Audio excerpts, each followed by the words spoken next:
नमस्कार मित्रों, मैं महाराज कुमार गुप्ता दक्ष स्टडी परिवार में आपको स्वागत करते हैं। यह म्यूजिक मैराथन का रिवीजन क्लास 5 नंबर है। इसमें सभी के सभी प्रश्न अति महत्वपूर्ण प्रश्न डाले गए हैं जो एग्जाम में 100% आने की संभावना है और बहुत ही कठिन परिश्रम और बहुत ही कठिन मेहनत के उपरांत यह वीडियो को तैयार किया गया है। अतः वीडियो को आप अंतिम समय तक अवश्य देखें और यदि आप सच में एग्जाम निकालना चाहते हैं तो आप YouTube के कमेंट्स बॉक्स में आप स्कोरिंग जरूर कीजिए। आपका कितने आंसर सही होते हैं और कितने आंसर गलत होते हैं इसका भी आपका कंफर्म हो जाएगा। और आप इस क्लास को जरूर ज्वाइन कीजिए। इस चैनल पर प्रतिदिन सुबह 8 बजे और रात्रि 8 बजे क्लास लिए जाते हैं। आप क्लास को ज्वाइन अवश्य करें तथा बिना समय गवाए हुए हम मिश्रित अर्थात रिवीजन क्लास 5 को संपूर्ण प्रश्न को बारीकी से एग्जाम के मद्देनजर रखते हुए फटाफट देखेंगे।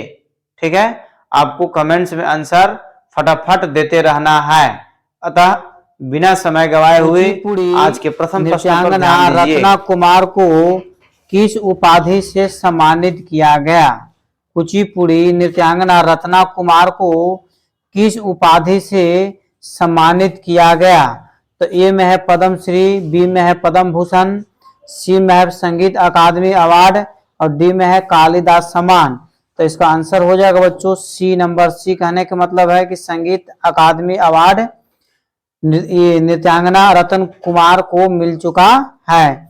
या फिर पूछ सकता है आपसे कि रत्ना कुमार जैसे कौन सा नृत्य करते हैं? तो कुचिपुड़ी करते हैं। रत्ना कुमार कौन सा नृत्य करते हैं? तो कुचिपुड़ी। एक चीज और आपको बच्चों बता दे रहे हैं, कुचिपुड़ी जो लोक नृत्य है वो आंध्र प्रदेश का है। कहाँ का है? आंध्र प्रदेश का। नेक्स्ट प्रश्न बच्चों, कथकली नृत्यकार कलामंडल राजन को किस वर्ष में संगीत नाटक अकादमी अवार्ड मिला था? कथकली नृत्यकार कलामंडलम राजन को किस वर्ष में संगीत नाटक अकादमी मिला था? तो ए में है 1902, बी में है 1999, सी में है 2009 और डी में है 2010 है। इसका आंसर हो जाएगा बच्चों 2009। 2009 कहने का मतलब है क्या? C number. अर्थात कलामंडलम राजन को 2009 में जो है से संगीत नाटक अकादमी अवार्ड मिल चुका है। या फिर आपसे पूछ सकता है कि कलामंडलम राजन का संबंध किस नृत्य से है? तो कथकली से है। किससे है? कथकली से। अगला प्रश्न है, केंद्रीय संगीत नाटक अकादमी का मुख्य कार्यालय कहाँ है? केंद्रीय संगीत नाटक अकादमी का मुख्य कार्यालय कहाँ है? तो बेंगलुरु। ए में है, बी में पुणे, सी में कोलकाता, डी में नई दिल्ली। तो इसका आंसर हो जाएगा बच्चों नई दिल्ली। ठीक है, अर्थात कहने का मतलब है कि केंद्रीय संगीत नाटक अकादमी का मुख्यालय कहाँ है? तो नई दिल्ली। अगला प्रश्न बच्चों, कि उस्ताद हबीनुद्दीन खां का जन्म कब और कहाँ हुआ था? उस्ताद हबीनुद्दीन खां का जन्म कब और कहाँ हुआ था? तो इसका आंसर हो जाएगा बच्चों 1899 दिल्ली में। 1899 और दिल्ली में उस्ताद हबीनुद्दीन खां का जन्म 1899 ईस्वी में कहाँ हुआ था? दिल्ली में हुआ था। अगला प्रश्न है कि प्रसिद्ध गायिका केसरबाई किस घराने से हैं? प्रसिद्ध गायिका केसरबाई किस घराने से हैं? तो इसका आंसर ए में है किराना घराना, बी में है आगरा घराना और सी में है ग्वालियर घराना और डी में आपको है जयपुर घराना, मतलब अतरौली भी इसको नाम दिया गया है। तो इसका आंसर हो जाएगा बच्चों किराना घराना एप्पल। अर्थात प्रसिद्ध गायिका केसरबाई किस घराने किससे संबंध रखते हैं? तो किराना घराना एप्पल आंसर क्या है? सही है। अतरौली घराने के संस्थापक के रूप में किसे जाना जाता है? अतरौली घराने के संस्थापक के रूप में किसे जाना जाता है? तो इसका आंसर हो जाएगा अलादिया खां। C number.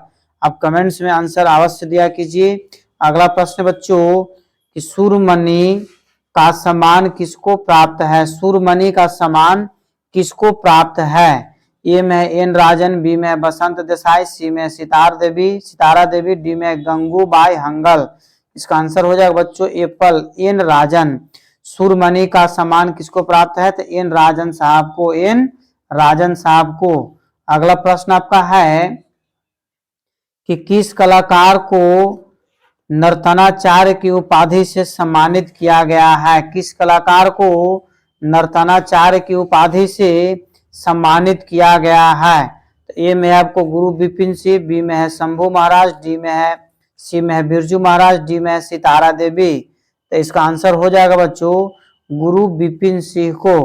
गुरु विपिन सिंह को नर्तनाचार्य की उपाधि से सम्मानित किया गया है। अगला प्रश्न है कि धोंदुताई कुलकर्णी के गुरु को अभिनिर्धारित कीजिए। अर्थात कहने का मतलब है कि धोंदुताई कुलकर्णी के गुरु कौन थे?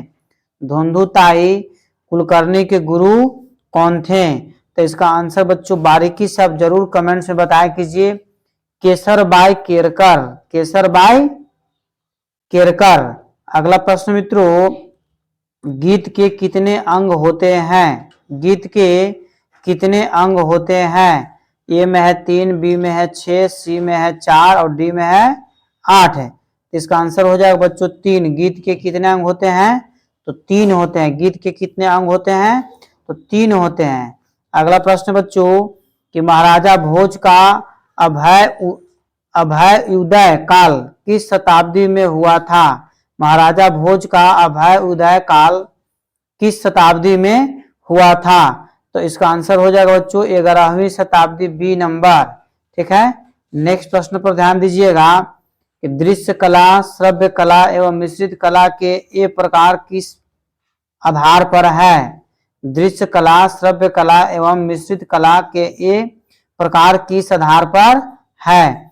ए में है कर्मेंद्रियों द्वारा, बी में है ज्ञानेंद्रियों द्वारा और सी में सूक्ष्मेंद्रियों द्वारा। तो इसका आंसर हो जाएगा बच्चों ज्ञानेंद्रियों द्वारा बॉल। ठीक है। ऐसे भी देखिए ध्यान दीजिएगा, दृश्य कला, श्रव्य कला एवं मिश्रित कला अपने ज्ञान के माध्यम से इसका अवलोकन कर पाते हैं। ठीक बच्चों। अगला प्रश्न आपका है कि तबले में कितने प्रकार के बाज होते हैं?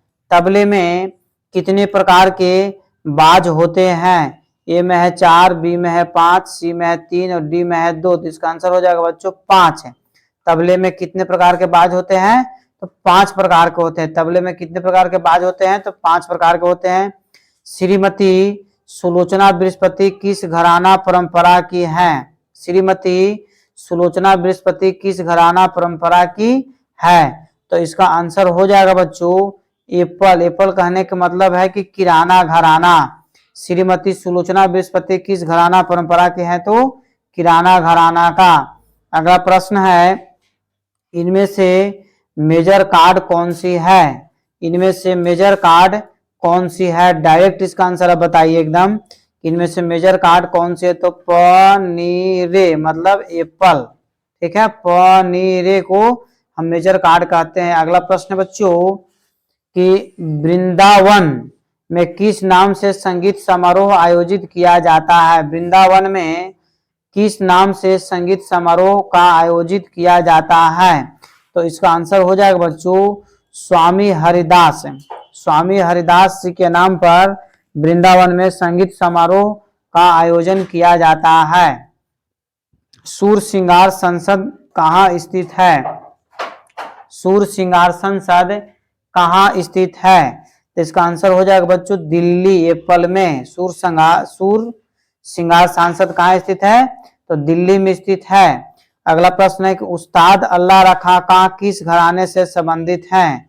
उस्ताद अल्लाह रखा खां किस घराने से संबंधित हैं? तो एप्पल में दिल्ली घराना, बी में है पंजाब घराना, सी में अजराडा घराना और डी में है बनारस घराना।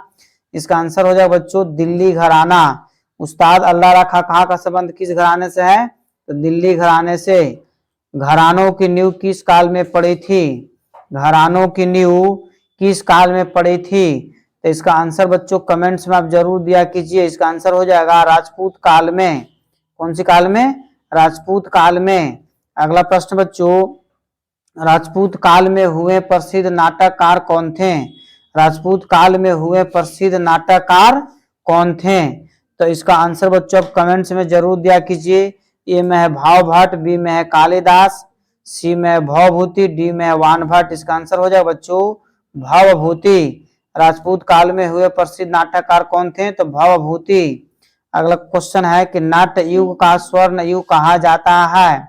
नाट्य युग का स्वर्ण युग किस काल को कहा जाता है? मौर्य काल, शुंग काल, गुप्त काल, इनमें से कोई नहीं। तो इसका आंसर हो जाएगा मौर्य काल। नाट्य युग का स्वर्ण काल किस युग को कहा जाता है? तो मौर्य काल को कहा जाता है। रूप के आधार पर कलाओं को कितने भागों में बांटा गया है? रूप के आधार पर कलाओं को कितने भागों में बांटा गया है? तो ए में है 4, बी में है 2, सी में है 3 और डी में है 10। इसका आंसर बच्चों हो जाएगा आपको 2 भागों में, मतलब बी। ठीक है, रूप के आधार पर कलाओं को कितने भागों में बांटा गया है? तो 2 भागों में। अगला प्रश्न आप ध्यान दीजिए कि प्रसिद्ध तमिल नाटक शिल्प निधिकार के रचयिता कौन है? प्रसिद्ध तमिल नाटक शिल्पधिकारन के रचयिता कौन है? तो इसका आंसर बच्चों हो जाएगा सी नंबर। सी कहने का मतलब है कि इलगेर आदिगल। इलगेर आदिगल। महाराजा भोज द्वारा रचित ग्रंथ का नाम बताएं। महाराजा भोज द्वारा रचित ग्रंथ का नाम बताएं। तो इसका ए में है श्रृंगार हार, बी में है सरस्वती कंठाभरण, सी में है गीत गोविंद और डी में है ऋतु संहार। इसका आंसर हो जाए बच्चों सरस्वती कंठाभरण, मतलब बी नंबर, सरस्वती कंठाभरण। अगला प्रश्न है कि संगीत रत्नाकर में प्रबंध अध्याय कौन सा है? संगीत रत्नाकर में प्रबंध अध्याय कौन सा है? 1, 2, 3, 4। तो कितना हो जाएगा? 4, डी नंबर। ठीक है, संगीत रत्नाकर प्रबंध में अध्याय कौन सा है? तो 4 जो है। ठीक है, अगला प्रश्न बच्चों कि फरोदस्त ताल में कितनी मात्राएं होती है? फरोदस्त ताल में कितनी मात्राएं होती है? तो इसका आंसर हो जाएगा 14, सी नंबर। ठीक है, फरोदस्त ताल में कितनी मात्राएं होती है? तो 14 मात्रा होती है। निवृत्ति बुआ सरनाइक किस घराने से संबंधित हैं? निवृत्ति बुआ सरनाइक किस घराने से संबंधित हैं? तो ए में आपका है आगरा, बी में है जयपुर, सी में इंदौर और डी में है रामपुर। तो इसका आंसर हो जाएगा बच्चों जयपुर। क्या हो जाएगा? जयपुर। जयपुर को अन्य किस घराना के नाम से जानते हैं? तो अतरौली घराना के नाम से भी इसको जाना जाता है। ठीक बच्चों, अगला प्रश्न पर ध्यान दीजिए कि नृत्य सम्राट की उपाधि किसको प्राप्त है? अर्थात किस नृत्यकार को नृत्य सम्राट की उपाधि दिया गया है? ए में बिरजू महाराज, बी में गोपी कृष्ण, सी में श्री कमल और डी में देवीलाल सागर। तो इसका हो जाएगा बच्चों बी नंबर। बी नंबर कहने का मतलब है कि गोपी कृष्ण नृत्य सम्राट की उपाधि किसको प्राप्त है? तो गोपी कृष्ण को। ज्ञानेंद्रियों के आधार पर कलाओं को ... वर्गों में बांटा गया है। ज्ञानेंद्रियों के आधार पर कलाओं को कितने वर्गों में बांटा गया है? तो इसका आंसर हो जाएगा बच्चों ए में 5 है, बी में 3 है, सी में 2 है और डी में 7 है। तो इसका आंसर हो जाएगा 3। कितना हो जाएगा? 3। 3 कहने का मतलब है कि बी नंबर। ठीक बच्चों, अगला प्रश्न पर ध्यान दीजिए कि ऋग्वेद, सामवेद व यजुर्वेद में अ ओ मतलब ओम, सीधा सीधी पढ़िए, ओम में 3 अक्षर मिलकर प्रणव बना। यह कथन किस विद्वान का है? यह कथन किस विद्वान का है? तो इसका आंसर हो जाएगा बच्चों मनु साहब का। बोल क्या हो जाएगा? मनु साहब का। अगला प्रश्न पर ध्यान दीजिएगा कि विद्वान जिन्होंने सबसे पहले रागों का मेल और अन्य रागों का वर्गीकरण किया, मतलब कौन से ऐसे विद्वान हैं जिन्होंने सबसे पहले रागों का मेल और अन्य रागों का वर्गीकरण किया? तो इसका आंसर बच्चों कमेंट्स में आप जरूर दिया कीजिए ताकि आपको 100% क्या हो जाएगा? याद हो जाएगा। अबोहल साहब, बी नंबर। कौन दिया था? अबोहल साहब है। अगला प्रश्न पर बच्चों ध्यान दीजिएगा, स्वर मेल कला निधि के ग्रंथकार कौन है? गलत लिखा गया है। स्वर मेल कला निधि के ग्रंथकार, ग्रंथकार, ठीक है, ग्रंथकार कौन है? तो ए में है रामत्य साहब, बी में भरत, सी में है मतंग और डी में पुंडरीक विठल। इसका आंसर हो जाएगा बच्चों रामत्य साहब। क्या हो जाएगा? रहमत साहब कहने का मतलब क्या होगा कि एप्पल। ठीक है, अगला प्रश्न पर ध्यान दीजिएगा कि सितार की चिंकारी का तार किस स्वर में मिलाया जाता है। सितार के चिंकारी का तार किस स्वर में मिलाया जाता है। तो ए में आपका है तार स से, बी में है मध्य स से, डी में है मंद्र स से और डी में इनमें से कोई नहीं। इसका आंसर हो जाए बच्चों इनमें से कोई नहीं। इसका कमेंट्स में आंसर आप कंफर्म दीजिए। अगला प्रश्न बच्चों कि चित्रा बीना में कितने तंत्रियां होती है। चित्रा बीना में कितनी तंत्रियां होती है। 7, 9, 4, 5। इसका आंसर हो जाएगा बच्चों 7। चित्रा बीना में कितनी तंत्रियां होती है तो 7 तंत्रियां होती है। चित्रा बीना में कितने तंत्रियां होती है तो 7। देवगंधारी राग किसे व्युत्पन्न हुआ। देवगंधारी राग किससे व्युत्पन्न हुआ। ए में है 29वें मेल राग, बी में 28वें मेल राग, सी में है 22वें मेल राग और डी में है 20वें मेल राग। तो इसका आंसर बच्चों हो जाएगा 20वें मेल राग मतलब डी नंबर। क्या हो जाएगा डी नंबर बच्चों। इसका आंसर क्या है सही है। अगला प्रश्न 19वें मेलों के लिए कमियत मेलकर्ता नाम किसने प्रस्तावित किया। 19वें मेलों के लिए कमियत मेलकर्ता नाम किसने प्रस्तावित किया। तो एप्पल में आपका सारंग देव, बी में है सोमनाथ, सी में है रामत्य साहब और डी में है वेंकट मुखी। तो इसका आंसर हो जाएगा बच्चों रामत्य साहब, सी नंबर। कौन किया था तो रामत्य साहब ने। अगला प्रश्न है कि माया मालव गौंड के काकली निषाद के स्थान पर कैसिकी निषाद के प्रयोग से कौन सा मेल उत्पन्न होता है। कौन सा मेल उत्पन्न होता है। इसका आंसर बच्चों हो जाएगा सी। सी कहने का मतलब है कि वकुला भरनम, वकुला भरनम। ठीक है, षड श्रुति ऋषभ इसके समान है। षड श्रुति ऋषभ इसके समान है मतलब किसके समान है। मतलब ए में आपको ऑप्शन है बच्चों शुद्ध गंधार, बी में है साधारण गंधार, सी में है शुद्ध ऋषभ और डी में है चतुश्रुति ऋषभ। इसका आंसर बच्चों हो जाएगा साधारण गंधार। क्या हो जाएगा साधारण गंधार मतलब बी नंबर। अगला प्रश्न बच्चों कर्नाटक ताल पद्धति की एक ताल चतस्र जाति में मात्रा होती है। अर्थात कहने का मतलब है कि कर्नाटक ताल पद्धति की एक ताल चतस्र जाति में कितनी मात्राएं होती है तो 4 होता है। कितना होता है 4। 4 कहने का मतलब है कि एप्पल। ठीक है, अगला प्रश्न बच्चों ध्यान दीजिए संकीर्तन जाति अट्टा ताल के निम्नांकित अक्षर काल होते हैं। संकीर्तन जाति अट्टा ताल के निम्नांकित अक्षर काल होते हैं। तो इसका आंसर बच्चों हो जाएगा ध्यान दीजिएगा इसका आंसर है 24। कितना है 24 मतलब एप्पल। ठीक है, कुछ समय देखिए इसलिए आपको दे दिया जाता है ताकि आप कमेंट्स में आंसर दे दिया कीजिए। वह गीत जिसमें ऊंट के श्रृंगार का वर्णन किया जाता है। वह गीत जिसमें ऊंट के श्रृंगार का वर्णन किया जाता है उसको कौन सा गीत बोलते हैं। तो इसका आंसर हो जाएगा बच्चों बी नंबर। बी कहने का मतलब है कि गोरबंद। ऊंट के श्रृंगार का वर्णन किस गीत में किया जाता है गोरबंद में।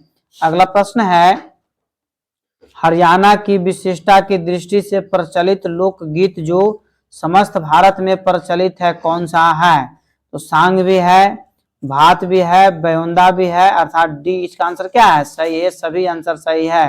हरियाणा की विशिष्टता की दृष्टि से प्रचलित लोकगीत जो समस्त भारत में प्रचलित है कौन सा है तो ये सभी सांगा भी, भात भी और बयोंदा भी। अगला प्रश्न मित्रों कर्नाटक संगीत की मठ ताल का स्वरूप है। कर्नाटक संगीत की मठ ताल का स्वरूप है 1, 10, 100, 101 मतलब 101 कहने का मतलब है कि डी नंबर। अगला प्रश्न पर ध्यान दीजिएगा कि उत्तर प्रदेश को लोक संगीत की कहा जाता है। उत्तर प्रदेश को लोक संगीत की डॉट डॉट यहाँ पर होना चाहिए कहा जाता है। इसका खान, प्रसिद्ध, बहुत या धरोहर। तो आंसर हो जाएगा खान। क्या बोलाता है खान। खान कहने का मतलब है कि एप्पल। उत्तर प्रदेश को लोक संगीत का खान कहा जाता है। ठीक है। अगला प्रश्न मित्रों कि मानसी तोमर किस गायन विद्या से संबंधित हैं? मानसी तोमर किस गायन विद्या से संबंधित थे?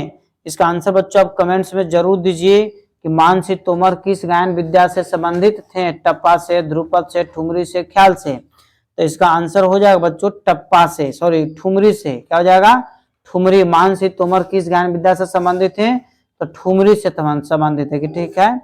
मानसी तोमर किस गायन विद्या से संबंधित है? तो ठुमरी से। अगला प्रश्न बच्चों टप्पे का आविष्कार किसने किया था? टप्पे का आविष्कार किसने किया था? तो ए में है मियां शौरी, बी में है गुलाम रजा, सी में है गुलाम रसूल और डी में है मियां साहब है। इसका हो जाएगा बच्चों मियां शौरी एप्पल। टप्पा का आविष्कार किसने किया था? तो मियां शौरी। आपको बताते चले टप्पा जो शब्द है वो सबसे अधिक टप्पा गायन पंजाब में प्रयोग किया जाता है। ठीक है। अगला प्रश्न मित्रों तानसेन ध्रुपद किस बीना के गायक थे? ठीक है, सॉरी तानसेन ध्रुपद की किस वाणी के गायक थे? किस वाणी के गायक थे? गोबरहार, नौहार, खंडारी या डागुर? इसका आंसर हो जाएगा बच्चों डागुर। क्या हो जाएगा? डागुर। बहुत ज्यादा महत्वपूर्ण प्रश्न है। तानसेन ध्रुपद के किस वाणी के गायक थे? तो डागुर के थे। अगला प्रश्न पर ध्यान दीजिएगा फर्रुखाबाद घराने के संस्थापक कौन है? फर्रुखाबाद घराने के संस्थापक कौन है? तो इसका आंसर बच्चों आप कमेंट्स में दीजिए कि फर्रुखाबाद घराने के संस्थापक कौन है। इसका आंसर है आपको उस्ताद हाजी विलायत अली। उस्ताद हाजी विलायत अली। अगला क्वेश्चन है उस्ताद नत्थू खां तबले के किस घराने से संबंधित हैं? या फिर पूछ सकता है उस्ताद नत्थू खां का संबंध किस घराने से था? तो इसका आंसर हो जाए बच्चों दिल्ली घराना, डी नंबर। उस्ताद नत्थू खां का संबंध किस घराने से था? तो दिल्ली घराना से था। या फिर आपसे पूछ सकता है उस्ताद नत्थू खां कौन सा वाद्य को बजाते हैं? तो तबला को बजाते हैं। क्या बजाते हैं? तबला को बजाते हैं। आपको याद होना चाहिए कि उस्ताद नत्थू खां क्या बजाते हैं? तबले से तबला वादक हैं। और उस्ताद नत्थू खां का संबंध किस घराने से है? तो दिल्ली घराने से है।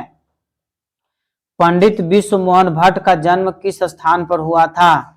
पंडित विश्व मोहन भट्ट का जन्म किस स्थान पर हुआ था? इसका आंसर हो जाएगा बच्चों जयपुर में। कहा हुआ था? जयपुर। राज पूछ देगा तो क्या टिक आउट करिएगा? राजस्थान। अर्थात स्थान पर पूछ रहा है तो क्या टिक आउट करेंगे? जयपुर। ठीक मित्रों जयपुर इसका आंसर क्या है? सही है। अगला प्रश्न है आपका कि अब्दुल वाहिद खां साहब किस घराने के थे? या फिर पूछ सकता है कि अब्दुल वाहिद खां का संबंध किस घराने से था? तो इसका ए में है दिल्ली किराना, बी में है ग्वालियर, सी में है किराना और डी में है जयपुर। बताइए बच्चों इसका आंसर हो जाएगा किराना घराना। कौन हो जाएगा? किराना घराना मतलब सी नंबर। ठीक है। अब्दुल वाहिद खां साहब किस घराने के थे? तो किराना घराना। अगला प्रश्न बच्चों किन कलाओं को चल श्रेणी में रखा जा सकता है जो कहीं भी किसी भी स्थान पर पेश किया जा सके? ए में है सिलाई कढ़ाई, बी में है शिल्पकारी, सी में है काव्य एवं संगीत और डी में है ताश एवं चौपड़ा। इसका आंसर हो जाएगा बच्चों सी नंबर काव्य और संगीत। करा क्वेश्चन की किन कलाओं को चल श्रेणी में रखा जा सकता है? तो काव्य एवं संगीत को चल मतलब जहां इच्छा हो वहीं पर उसका हम प्रयोग कर सकते हैं। अगला प्रश्न है एक प्रसिद्ध कलाकार जो उत्तर हिंदुस्तानी और दक्षिणी हिंदुस्तानी संगीत दोनों गाती है। एक प्रसिद्ध कलाकार जो उत्तर हिंदुस्तानी और दक्षिणी हिंदुस्तानी संगीत दोनों गाती है। इसका आंसर बच्चों आप कमेंट्स में जरूर आंसर दीजिए।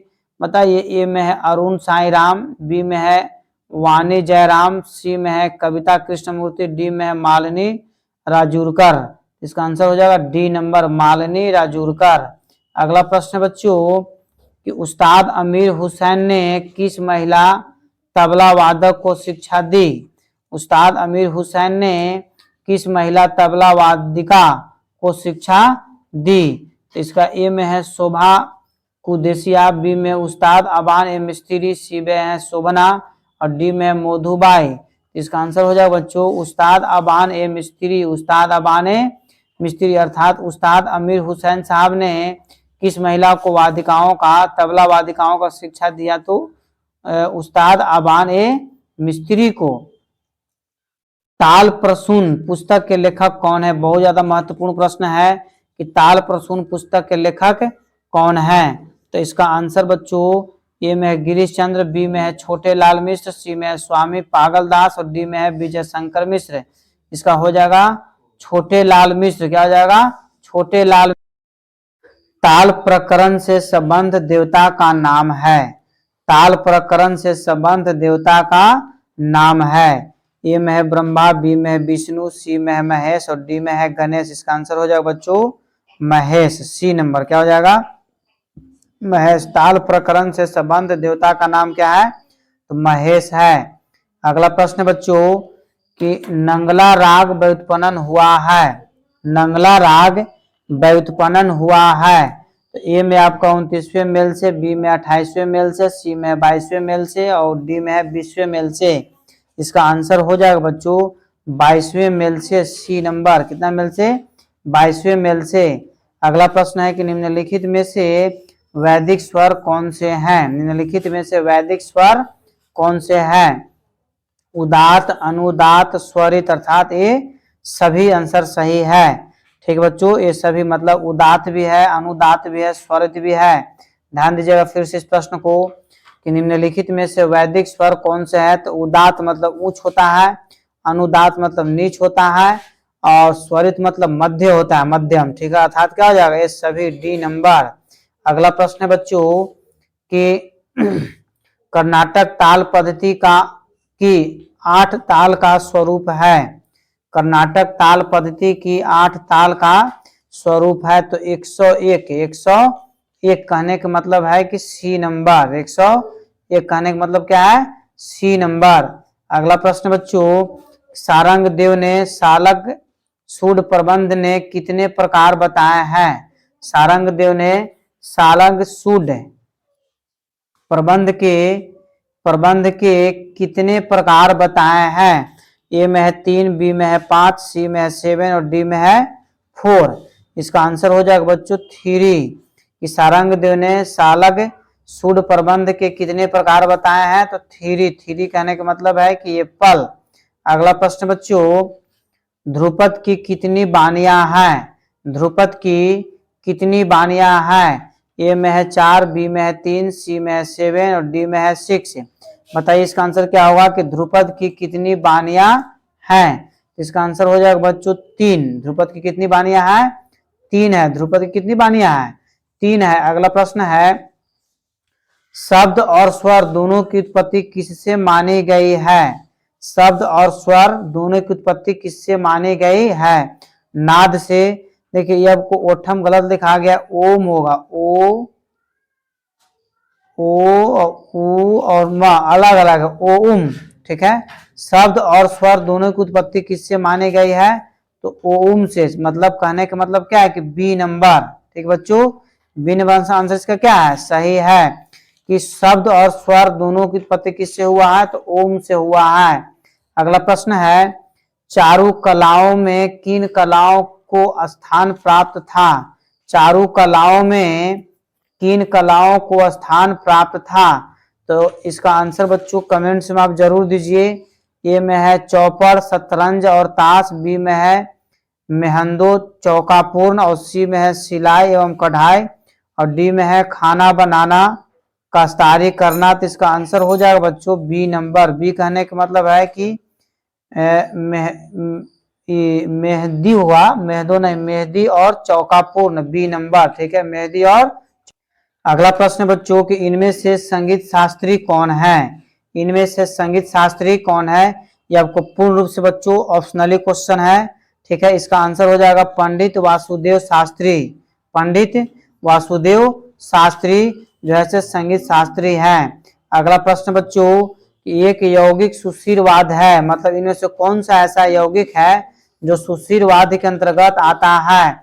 इसका आंसर हो जाएगा बच्चों बांसुरी। क्या हो जाएगा?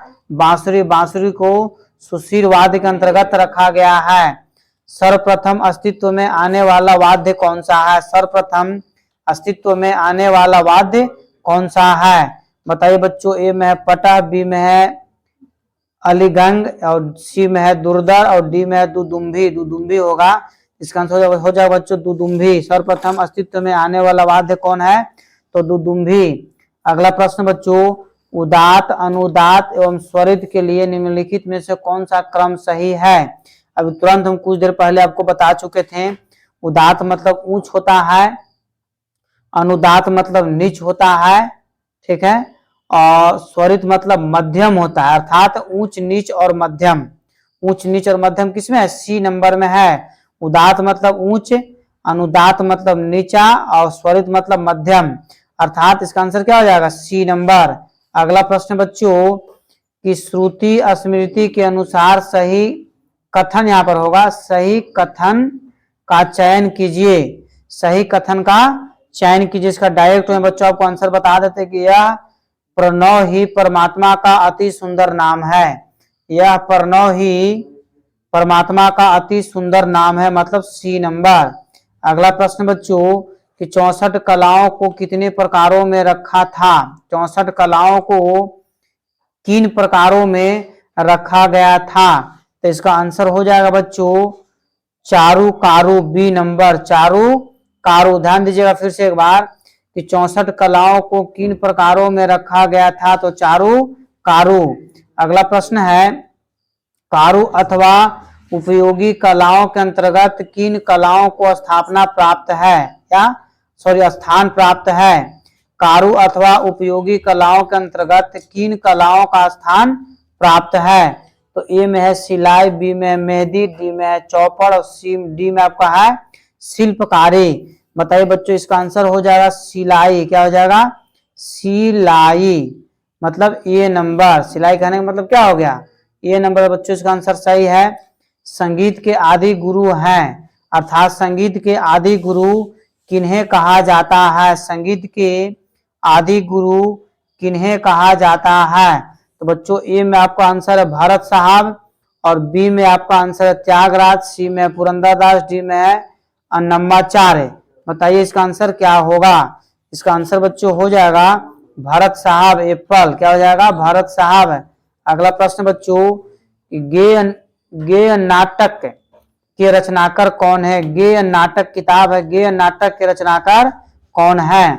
तो इसका आंसर हो जाएगा बच्चों स्वाति तिरुनाल, बी नंबर, स्वाति तिरुनाल।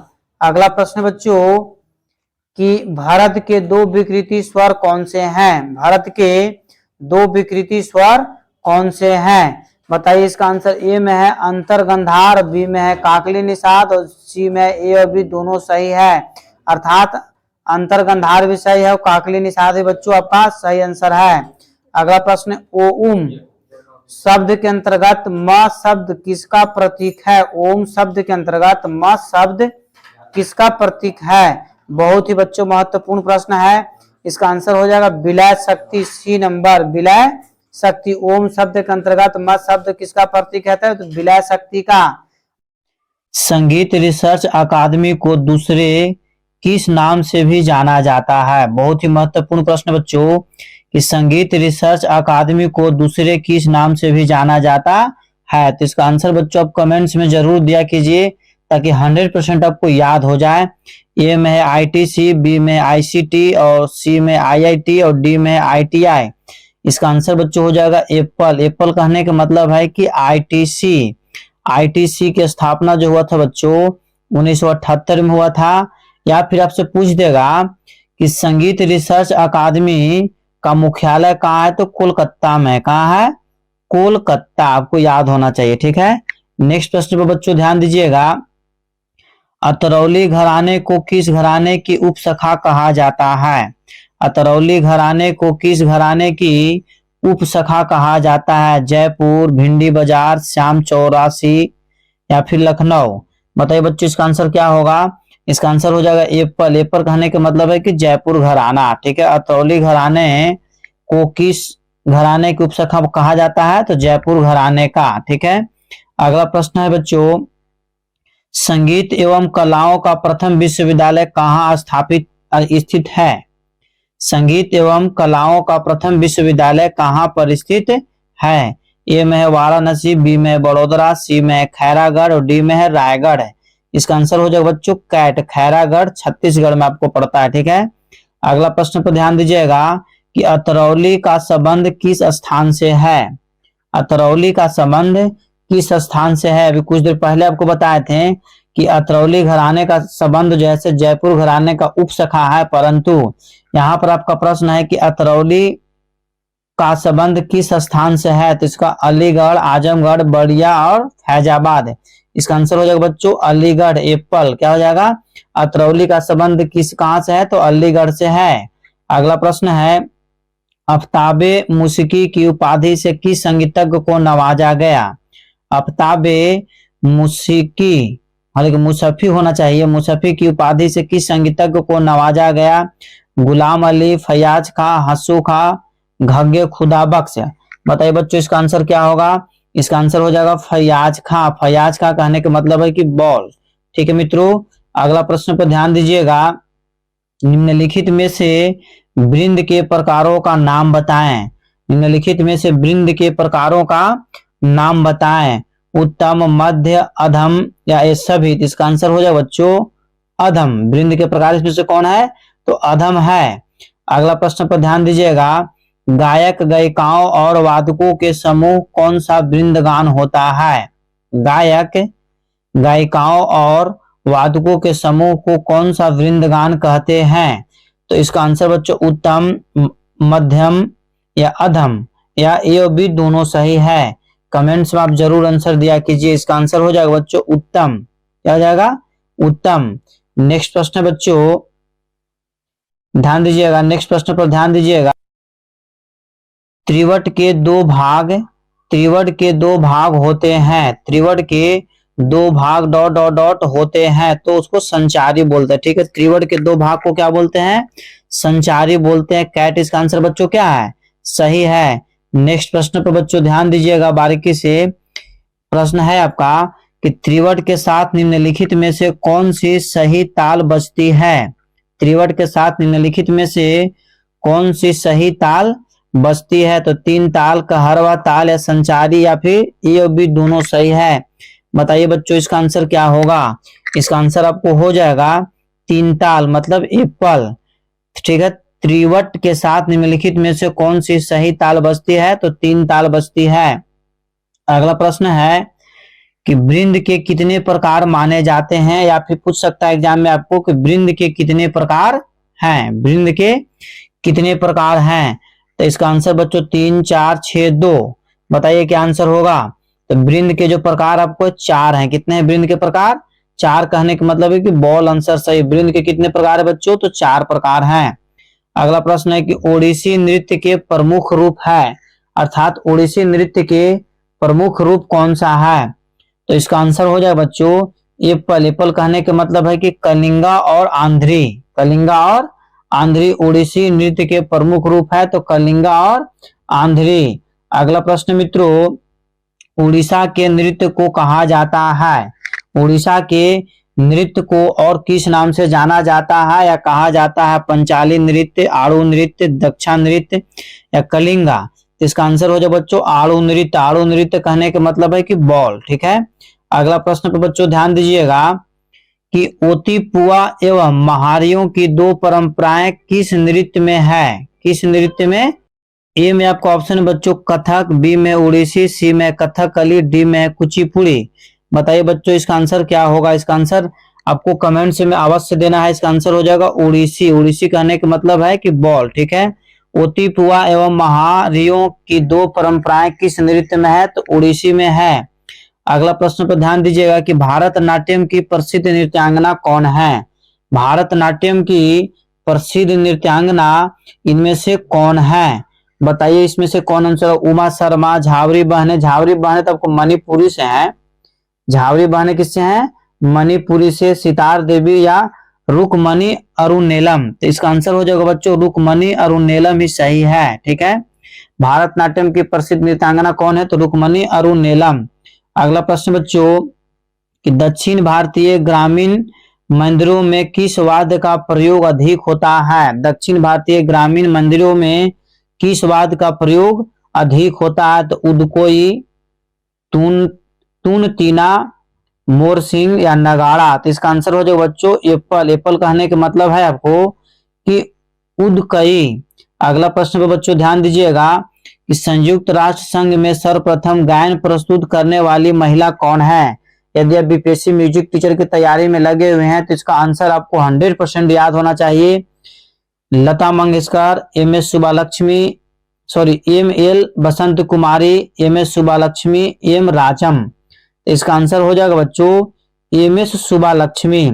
संयुक्त राष्ट्र संघ में सर्वप्रथम गायन प्रस्तुत करने वाली भारतीय महिला कौन है? एम.एस. सुब्बालक्ष्मी। अगला प्रश्न बच्चों ध्यान दीजिएगा कि निम्नलिखित में से काफी प्राचीन गीत कौन सा है? निम्नलिखित में से काफी प्राचीन गीत कौन सा है? पदुम, स्वर जाति, दुरु या फिर जाति स्वरम। तो इसका आंसर हो जाएगा बच्चों सी नंबर दुरु। क्या हो जाएगा? दुरु। अगला प्रश्न पर बच्चों ध्यान दीजिएगा।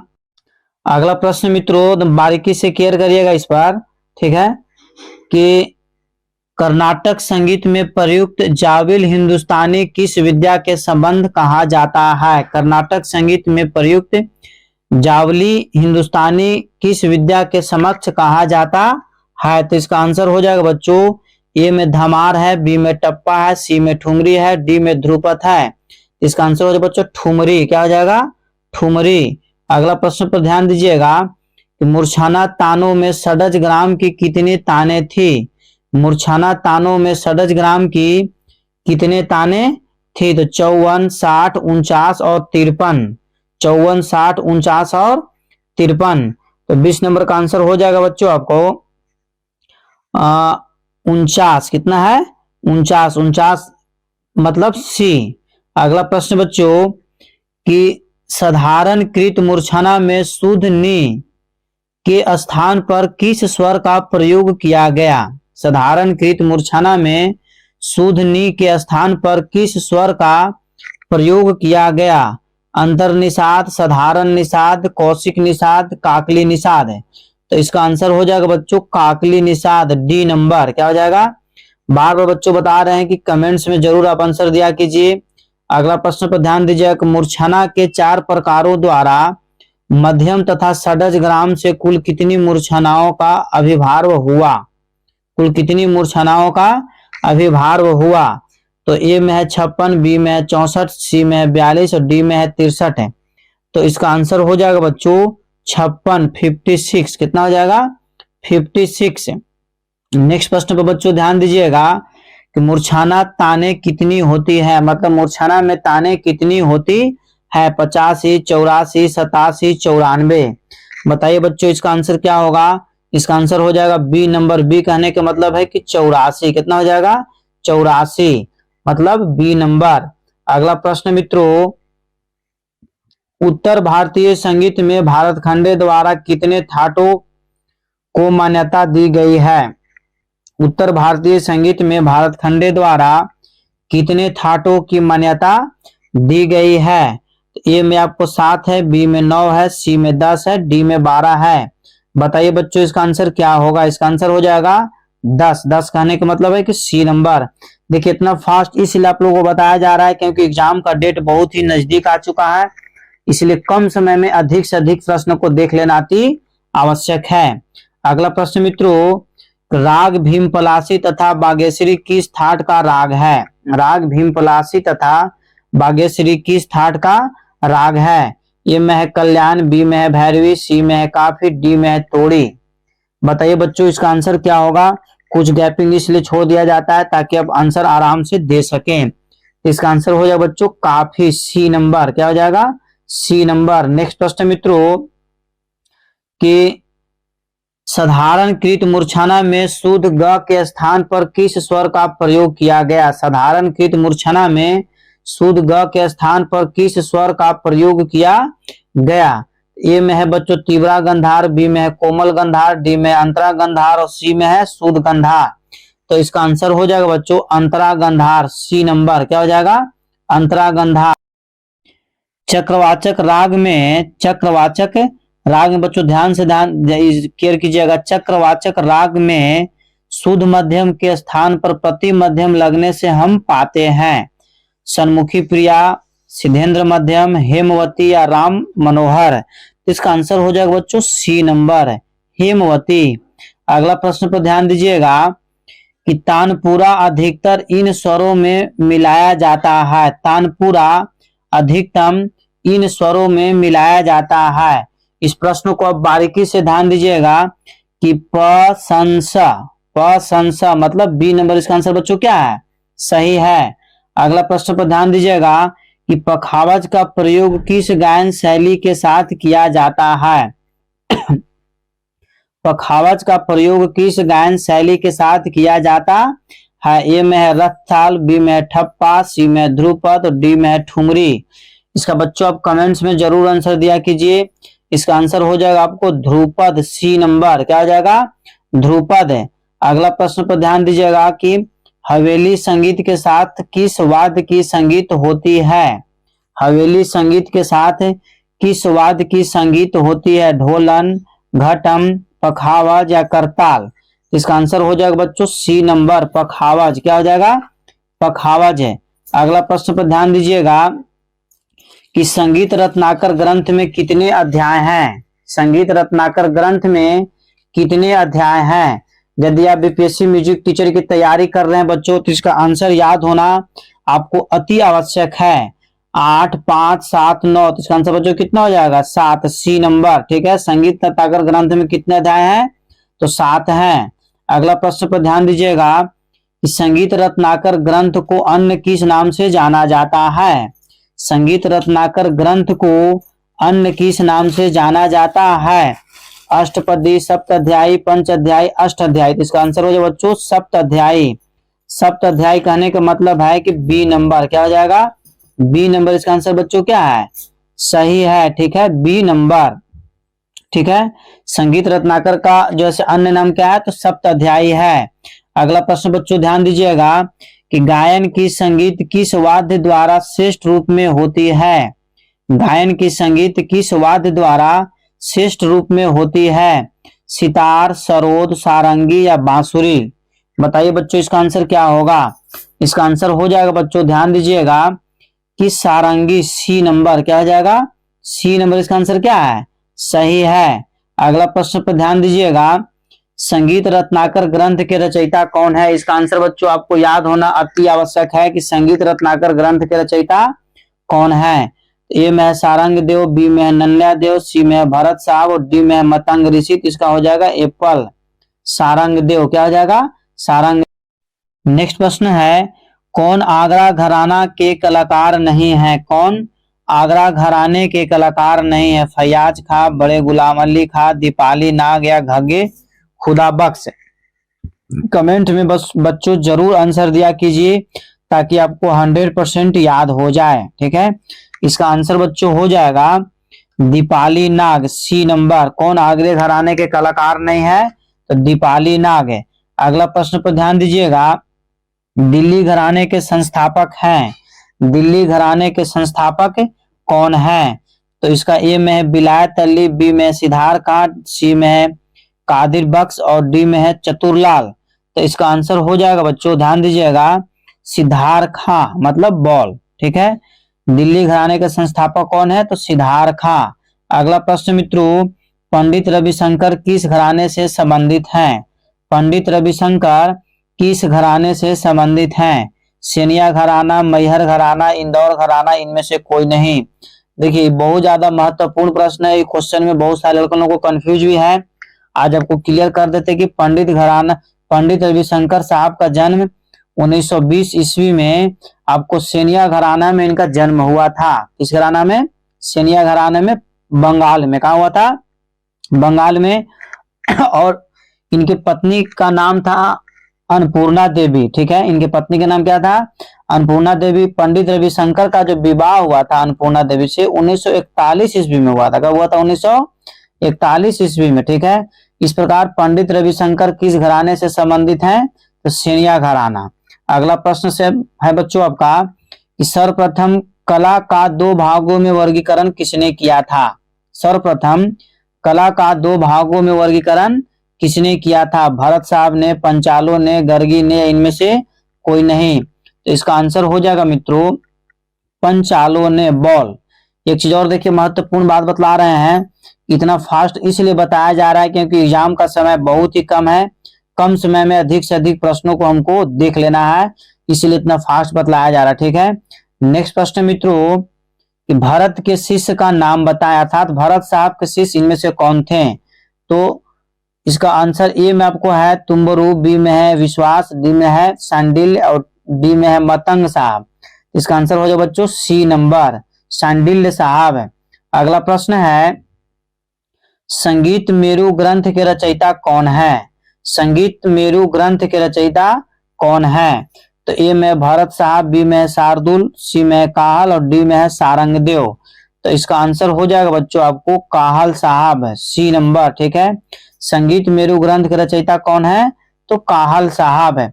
अगला प्रश्न मित्रों कि अंतःकरण कलाएं आधारित है, बताई गई है, जो मूल कलाओं पर आधारित है 16, 54, 514, 103।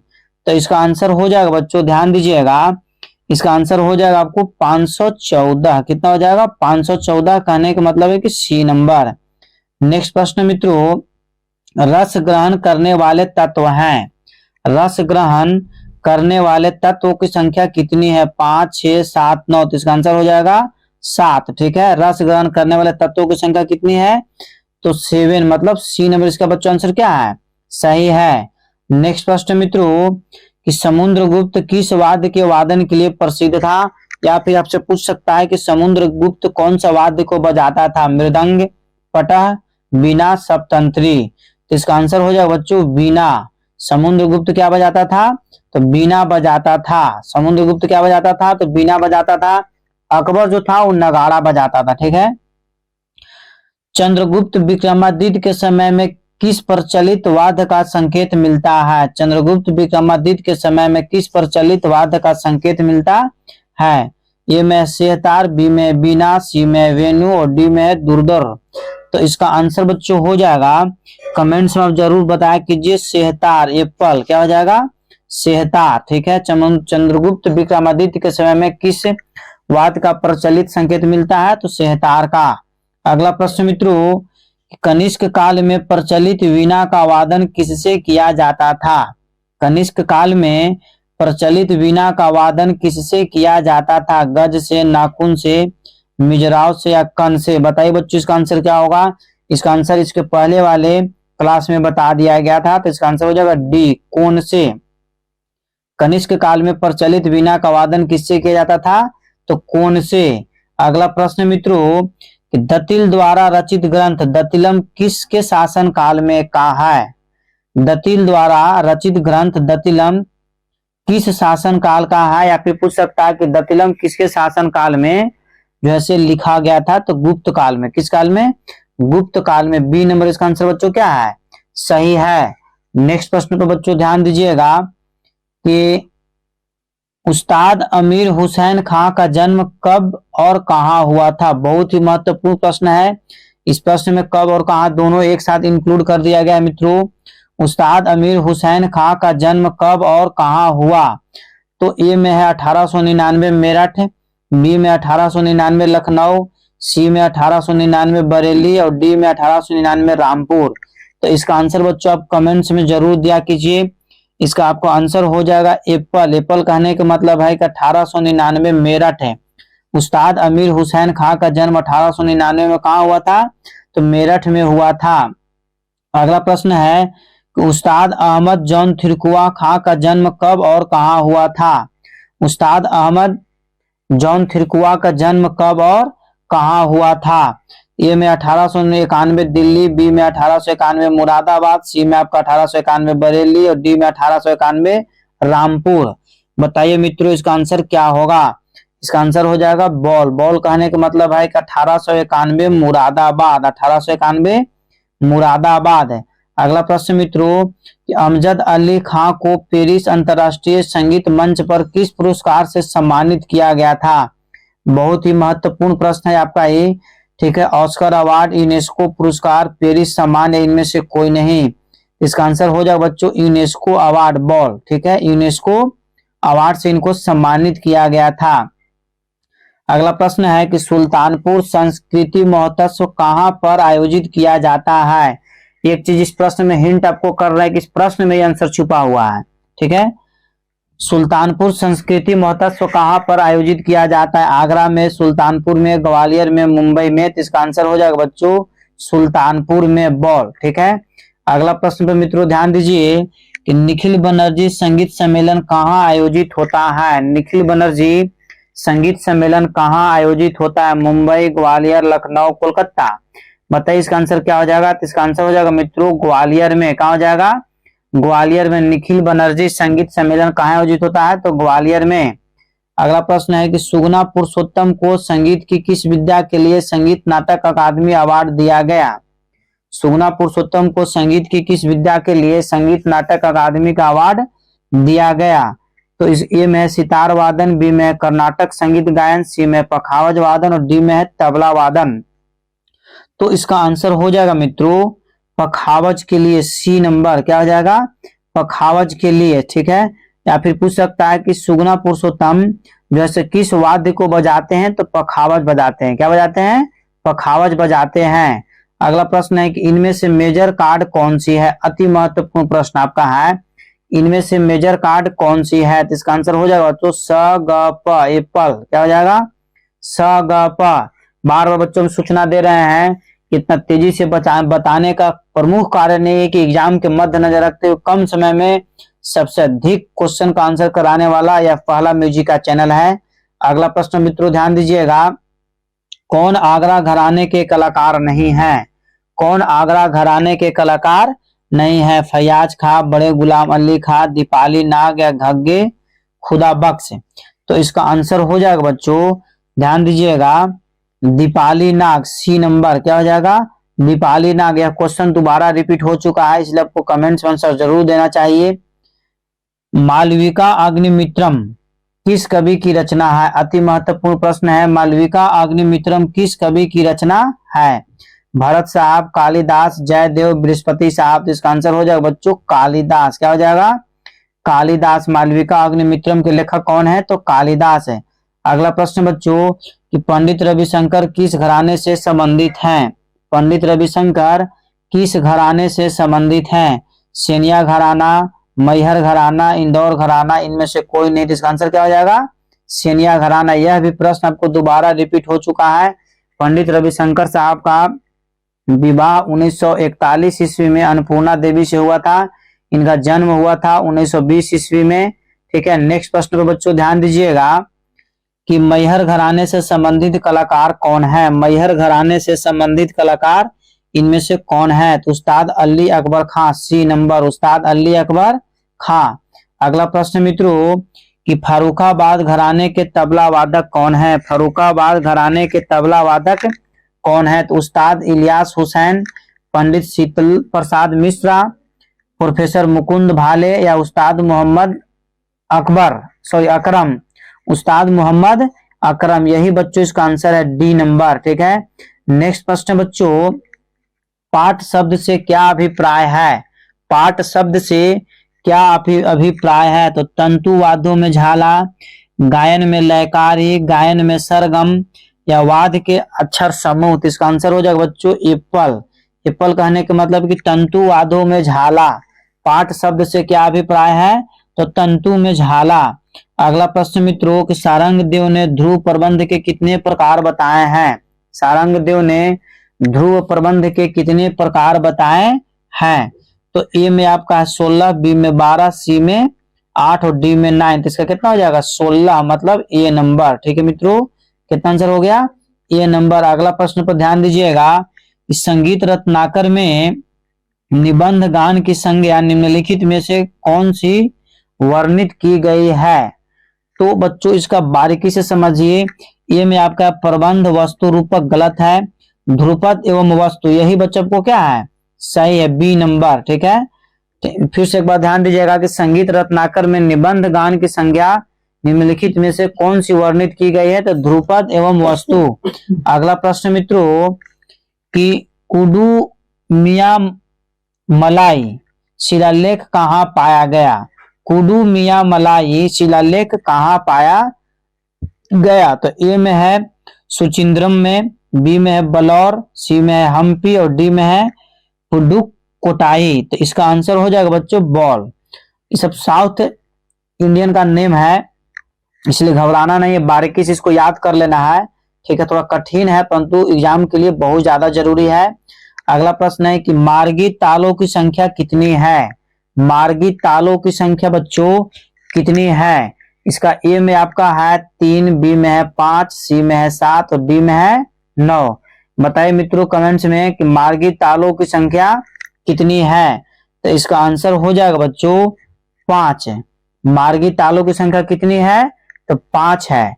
अगला प्रश्न बच्चों कि कुर्जा किस प्रांत का लोकगीत है? कुर्जा किस प्रांत का लोकगीत है? ठीक है, तो राजस्थान, पंजाब, हरियाणा और कश्मीर। बताइए कहाँ का होगा? कुर्जा किस प्रांत का लोकगीत है? इसका आंसर हो जाएगा बच्चों पंजाब। कहाँ हो जाएगा? पंजाब। पंजाब कहने का मतलब है कि बी नंबर। ठीक है, कुर्जा किस प्रांत का लोकगीत है? तो पंजाब का है। औडो प्रकार की मूर्छना में कितने स्वरों का प्रयोग किया गया है? औडो प्रकार की मूर्छना में कितने स्वरों का प्रयोग किया गया है? ए में है 4, बी में है 3, सी में है 5 और डी में है 7। इसका आंसर हो जाएगा बच्चों 5, मतलब सी नंबर। ठीक है, ध्यान से दीजिएगा फिर से। औडो प्रकार की मूर्छना में कितने स्वरों का प्रयोग किया गया है? तो कितना टिकट करिएगा बच्चों? 5 है। जितने भी इसमें प्रश्न डाले गए हैं सभी के सभी अति महत्वपूर्ण प्रश्न है और एग्जाम के मध्य नजर रखते बच्चों बनाया गया है। नेक्स्ट प्रश्न पर ध्यान दीजिएगा। साडो प्रकार की मूर्छना में कितने स्वरों का प्रयोग किया गया है? साडो प्रकार की मूर्छना में कितने प्रकार के स्वरों का प्रयोग किया गया है? ए में है 5, बी में है 6, सी में है 4 और डी में है 7। हम जैसे ही बच्चों ऑप्शन को इंडिकेट करते हैं आप तत्काल कमेंट्स में आंसर दे दिया कीजिए। इसका आंसर हो जाएगा बच्चों 6। 6 कहने का मतलब है कि बॉल। ठीक है, 6 कहने का मतलब क्या है? कि बॉल। फिर से ध्यान दीजिएगा नेक्स्ट प्रश्नों पर। भारतीय संगीत में मूर्छना कितने प्रकार की थी? भारतीय संगीत में मूर्छना कितने प्रकार की थी? ए में है 4, बी में है 3, सी में है 7 और डी में है 5। कमेंट से बच्चों इसका आंसर दीजिए आप। कुछ समय इसीलिए हम गैपिंग छोड़ देते हैं ताकि आप कमेंट्स में आंसर दे दिया कीजिए। इसका आंसर हो जाएगा ए। कहने का मतलब है कि 4। भारतीय संगीत में मूर्छना कितने प्रकार के थी? तो 4 टिक आउट हमको करना बच्चों।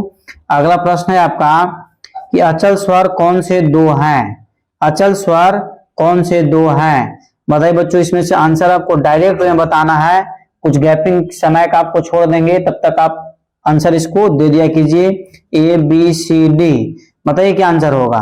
इसका आंसर हो जाएगा बच्चों सी नंबर। सी कहने का मतलब है कि स और व अचल स्वर है। ठीक है, अगला प्रश्न बच्चों, विभाग को विभागड़ा से अलग करने वाले स्वर इंगित कीजिए।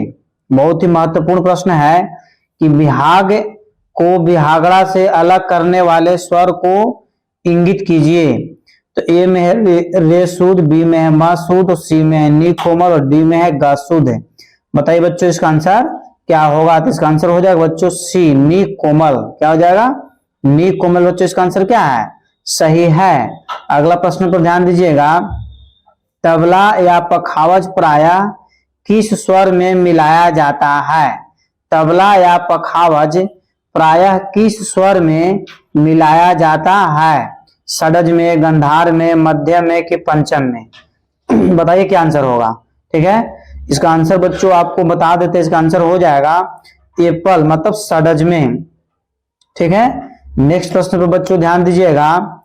सवा गुण किस भिन्न से प्रदर्शित होती है? सवा गुण किस भिन्न से प्रदर्शित होती है? ये आपको कैलकुलेशन करके भी चेक कर सकते हैं। इसका आंसर बच्चों कमेंट्स में जरूर दिया कीजिए। इसका आंसर हो जाएगा सी। सी कहने का मतलब है कि 5/4। इसको भाग दीजिएगा तो 1 पॉइंट कितना हो जाएगा? 25। और 1.25 को हम क्या बोलते हैं, सवा गुण बोलते हैं।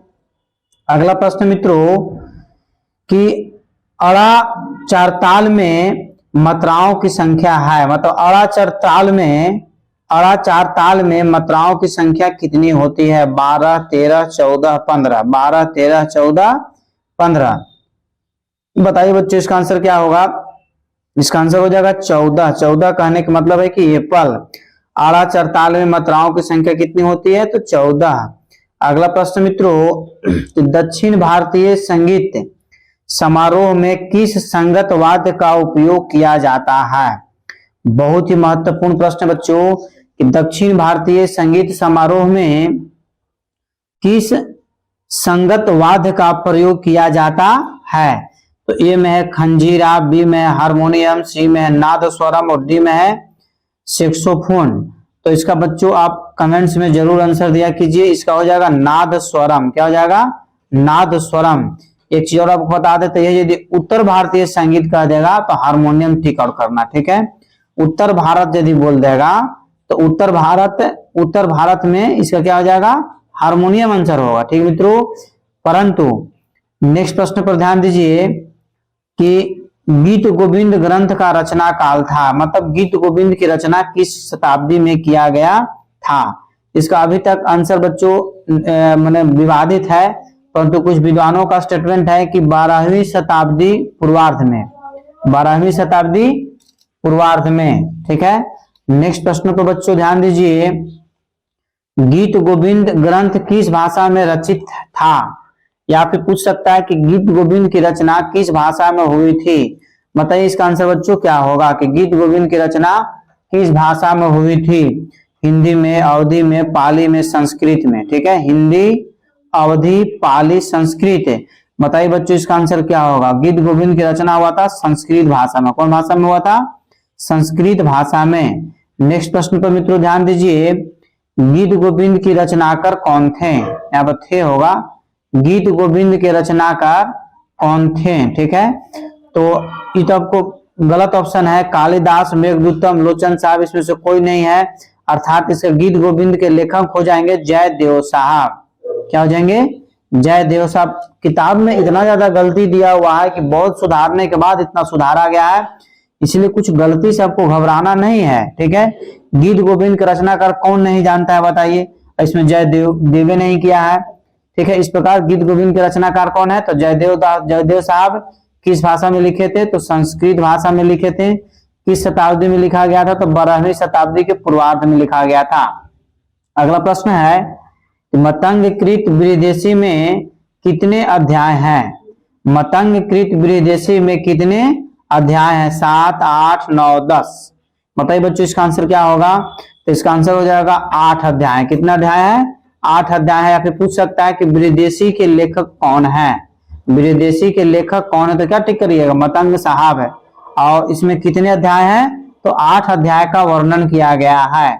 अगला प्रश्न आपका है, नारदीय शिक्षा के टीकाकारक कौन थे?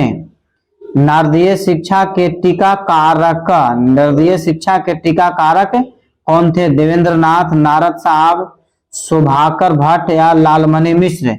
बताइए बच्चों इसका आंसर क्या होगा? इसका आंसर हो जाएगा मित्रों एप्पल। एप्पल कहने का मतलब है कि देवेंद्र साहब है। नारदीय शिक्षा के टीकाकारक कौन थे? तो देवेंद्र साहब है।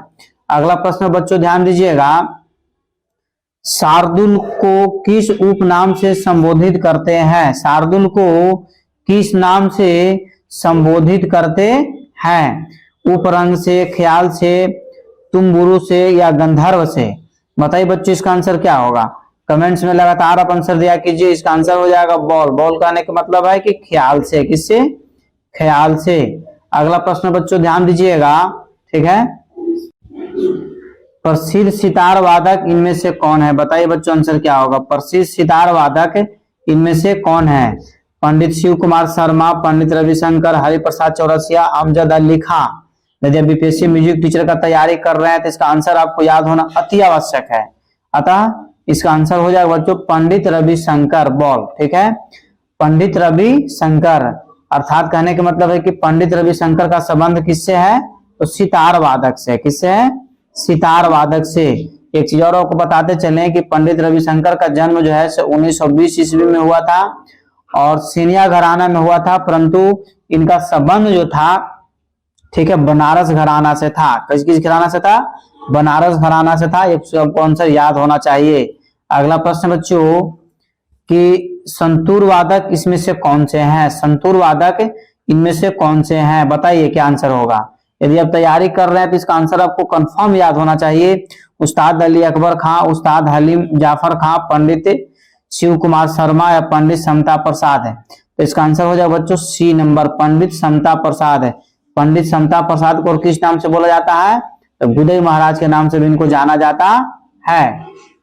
अगला प्रश्न है कि सरोद वादक इनमें से कौन है? सरोद वादक इनमें से कौन है? बताइए बच्चों क्या होगा, इनमें से कौन सरोद वादक है? पंडित रविशंकर, अमजद अली खां, उस्ताद विलायत खां या इनमें से कोई नहीं? लगातार बच्चों आप आंसर जरूर दिया कीजिए। इसका हो जाएगा अमजद अली खां, बी नंबर। क्या हो जाएगा? B number. सरोद वादक इसमें से कौन है? तो अमजद अली खां। ठीक है बच्चों, नेक्स्ट प्रश्न पर ध्यान दीजिएगा कि इनमें से ग्रुप पद गायक हैं। हालांकि ध्रुपद यहाँ पर होगा, ध्रुपद। ध्यान दीजिएगा, मिसप्रिंट बहुत ज्यादा किताब में गलती दे देने का इतना सारा परेशानी हो रहा है। इनमें से ध्रुपद गायक कौन से हैं? ध्रुपद गायक कौन से हैं? तो अमीर खां होगा, अमीर खां, मल्लिका अर्जुन मंसूर, ठीक है, फयाज खां या अमीनुद्दीन खां। तो इसका आंसर हो जाएगा बच्चों डी नंबर। क्या हो जाएगा? डी मतलब अमीनुद्दीन खां। ठीक बच्चों, आगे ध्यान दीजिएगा। ध्यान दीजिएगा बच्चों, यहाँ पर भी आपको क्वेश्चन गलत मिसप्रिंट देखिए लिखा हुआ है, ठीक है। इसका यहाँ पर अद्भुत रस के देवता कौन है? अद्भुत रस के देवता कौन है? बताइए बच्चों क्या होगा आंसर। अद्भुत रस के देवता आपको ब्रह्मा यम महेश एवं विष्णु, ब्रह्मा यम महेश एवं विष्णु। इसका आंसर हो जाएगा बच्चों ब्रह्मा भगवान, एप्पल। ठीक है, ध्यान दीजिएगा, अद्भुत रस के देवता कौन है? तो ब्रह्मा भगवान। ठीक है, अगला प्रश्न मित्रों, श्रृंगार रस के देवता कौन है? श्रृंगार रस के देवता कौन है? ठीक है, यम, कृष्ण, विष्णु एवं महेश। इसका आंसर हो जाएगा बच्चों विष्णु भगवान। ठीक है, श्रृंगार रस के देवता कौन है? तो विष्णु भगवान। ठीक है, अगला प्रश्न बच्चों ध्यान दीजिएगा।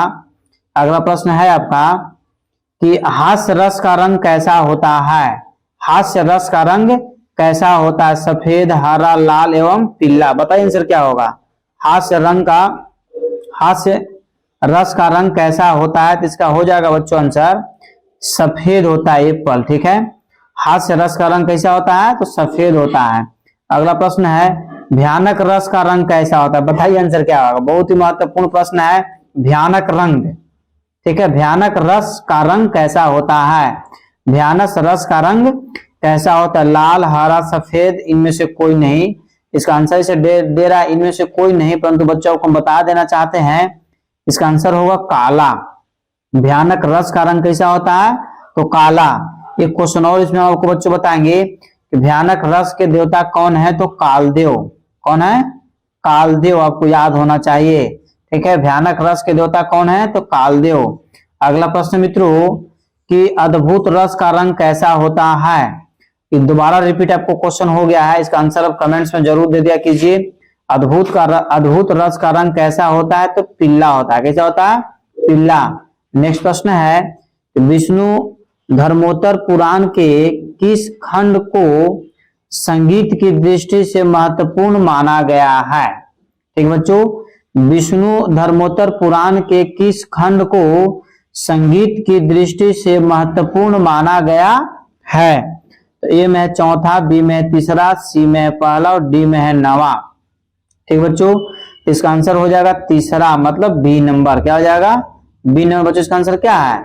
सही है। नेक्स्ट प्रश्न मित्रों कि मार्कंडे पुराण के किस प्रकरण में वाद्यों का वर्णन किया गया है? मार्कंडे पुराण के किस प्रकरण में वाद्यों का वर्णन किया गया है? इसका आंसर ए में है 23, बी में है 27 और सी में है 106 और डी में 120। तो इसका आंसर हो जाएगा बच्चों 106। 106 कहने का मतलब है कि सी नंबर। ठीक है, 106 कहने का मतलब क्या है? कि सी नंबर। बच्चों इसका आंसर क्या है? सही है। नेक्स्ट प्रश्न पर ध्यान दीजिएगा। अगला प्रश्न है आपका कि प्रेरणा श्रीमाली को किस उपाधि से सम्मानित किया जा चुका है। प्रेरणा श्रीमाली को किस उपाधि से सम्मानित किया जा चुका है। तो ए में है पद्मश्री, बी में आपका संगीत नाटक अकादमी अवार्ड, सी में है कालिदास सम्मान और डी में है तानसेन सम्मान। तो इसका आंसर हो जाएगा बच्चों बॉल। क्या हो जाएगा? बॉल कहने का मतलब है कि संगीत नाटक अकादमी अवार्ड से किनको सम्मानित किया गया है? तो प्रेरणा श्रीमाली को, प्रेरणा श्रीमाली को। अगला प्रश्न है तानसेन संगीत की ओर से उस्ताद अलाउद्दीन खां को किस उपाधि से सम्मानित किया गया? ठीक है, तानसेन संगीत की ओर से उस्ताद अलाउद्दीन खां को किस उपाधि से सम्मानित किया गया? संगीताचार्य, आफ्ताबे हिंद, भारत का गौरव या संगीत नायक? बताइए बच्चों इसका आंसर क्या होगा? आप कमेंट से बच्चों जरूर आंसर दिया कीजिए। इसका आंसर हो जाएगा मित्रों आफ्ताबे हिंद। क्या हो जाएगा? आफ्ताबे हिंद कहने का मतलब है कि बॉल। ठीक है, उस्ताद अलाउद्दीन खां को किस उपाधि दिया गया? तो आफ्ताबे हिंद की उपाधि इनको दिया गया है। अगला प्रश्न है कि आफ्ताबे सरोद उपाधि से किस कलाकार को सम्मानित किया जा चुका है? आफ्ताबे सरोद उपाधि से किस कलाकार को सम्मानित किया जा चुका है? तो अलादिया खां, हाफिज अली खां, सखरनी या निखिल बनर्जी? तो इसका आंसर हो जाएगा बच्चों हाफिज अली खां, बॉल, हाफिज अली खां। अगला प्रश्न पर ध्यान दीजिएगा। शीर्षडम हिंदुस्तानी किस वाद्य जैसा है? बहुत ही महत्वपूर्ण प्रश्न आपका है। शीर्षडम हिंदुस्तानी किस वाद्य जैसा है? ठीक है, मंजीरा, ढोलक, तबला या झांझा? तो इसका हो जाएगा बच्चों ढोलक, बॉल। क्या हो जाएगा? ढोलक कहने का मतलब है कि बी नंबर। अगला प्रश्न बच्चों कि सिंबल पश्चिमी वाद्य हिंदुस्तानी किस वाद्य जैसा है?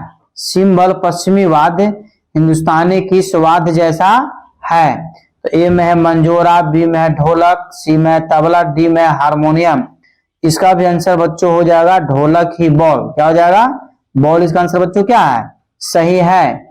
अगला प्रश्न पर ध्यान दीजिएगा। केटल डूम कहाँ का वाद्य है? बहुत ही बच्चों महत्वपूर्ण प्रश्न है। केटल डूम किस संगीति का वाद्य है? इसका क्वेश्चन यही सत्य होना चाहिए, परंतु ऑप्शन से पकड़ा जाएगा। पाश्चात्य संगीत, हिंदुस्तानी संगीत, दक्षिणी संगीत या पाकिस्तानी संगीत? इसका आंसर हो जाएगा बच्चों पाश्चात्य संगीत, एप्पल। क्या हो जाएगा? पाश्चात्य संगीत। अगला प्रश्न बच्चों कि उद्ग्रह शब्द किस गायन विद्या से संबंधित है? उद्ग्रह शब्द किस गायन विद्या से संबंधित है? प्रबंध से, ध्रुपद से, धमार से या ठुमरी से? या ठुमरी होगा। क्या होगा? ठुमरी। बहुत ज्यादा मिसप्रिंट है। ठीक बच्चों, इसका आंसर आ जाएगा आपको प्रबंध से, एप्पल। क्या हो जाएगा? प्रबंध से। अगला प्रश्न पर ध्यान दीजिएगा। प्रबंध के अंगों की संख्या बताएं। मतलब प्रबंध के कितने अंग हैं? प्रबंध के कितने अंग हैं? 7, 4, 5, 6? बताइए बच्चों क्या आंसर होगा? प्रबंध के कितने अंग हैं? तो इसका आंसर हो जाएगा सी। सी कहने का मतलब है कि 5। प्रबंध के कितने अंग हैं? तो 5 अंग हैं। अगला प्रश्न पर ध्यान दीजिएगा कि नाट्य के अंतर्गत प्रवेश प्रसंग पर गाए जाने वाले गीत को क्या कहा गया? ठीक है, नाट्य के अंतर्गत प्रवेश प्रसंग पर गाए जाने वाले गीत को क्या कहा गया? अंतरा, प्रवेशिका, अस्थाई या मध्यम? तो इसका आंसर हो जाएगा बच्चों एप्पल, अंतरा। क्या हो जाएगा? अंतरा। अगला प्रश्न पर ध्यान दीजिएगा कि पंजाब में अंत्येष्टि संस्कार में गाया जाने वाला लोकगीत कौन सा है? बच्चों एक चीज याद रखना है कि अंत्येष्टि संस्कार जो होता है, मृत्यु होने के उपरांत अंत्येष्टि संस्कार होता है। तो यहाँ पर प्रश्न है कि पंजाब में अंत्येष्टि संस्कार में गाया जाने वाला लोकगीत कौन सा है? बोलिया, टप्पे, अल्हाने या गिद्धा? बताइए मित्रों इसका क्या आंसर होगा? इसका आंसर आपको बच्चों कमेंट्स में जरूर देना है। तो इसका आंसर हो जाएगा अल्हाने, सी नंबर। क्या हो जाएगा? अल्हाने। अंत्येष्टि संस्कार में कौन से गीत का प्रयोग किया जाता है? तो अल्हाने का। अगला प्रश्न है आपका कि सिठनो, ठीक है, सिठनी अलग होगा, सिठनी, सिठनी कहाँ का हास्य लोक गीत है? सिडनी कहाँ का हास्य लोक गीत है? पंजाब का, हिमाचल प्रदेश, गुजरात या बंगाल? कमेंट से बच्चों जरूर आंसर दीजिए। इसका आंसर हो जाएगा मित्रों पंजाब का। सिडनी कहाँ का हास्य लोक गीत है? तो पंजाब का है।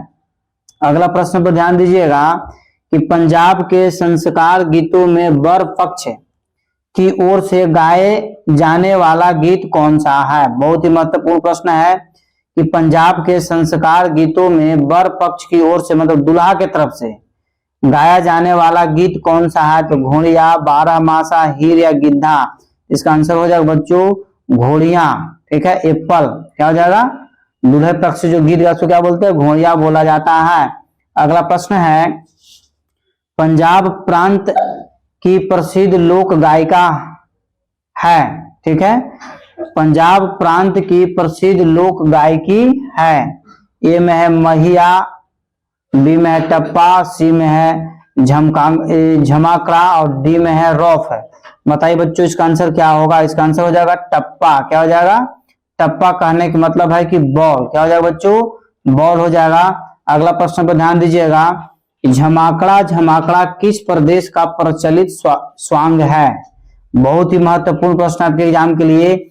झमाकड़ा किस प्रदेश का प्रचलित स्वांग है? उत्तर प्रदेश, हिमाचल प्रदेश, बंगाल और पंजाब? इसका आंसर बच्चों कमेंट्स में आप जरूर दिया कीजिए। इसका आंसर हो जाएगा बॉल। बॉल कहने का मतलब है कि हिमाचल प्रदेश। क्या हो जाएगा बच्चों? हिमाचल प्रदेश। फलूत का मान है 2 मात्रा, 3 मात्रा, 5 मात्रा या 4 मात्रा? फलूत का मान है तो क्या हो जाएगा बच्चों? 4 मात्रा। 4 मात्रा कहने का मतलब है कि डी नंबर। क्या हो जाएगा? D number. बच्चों इसका आंसर क्या है? सही है।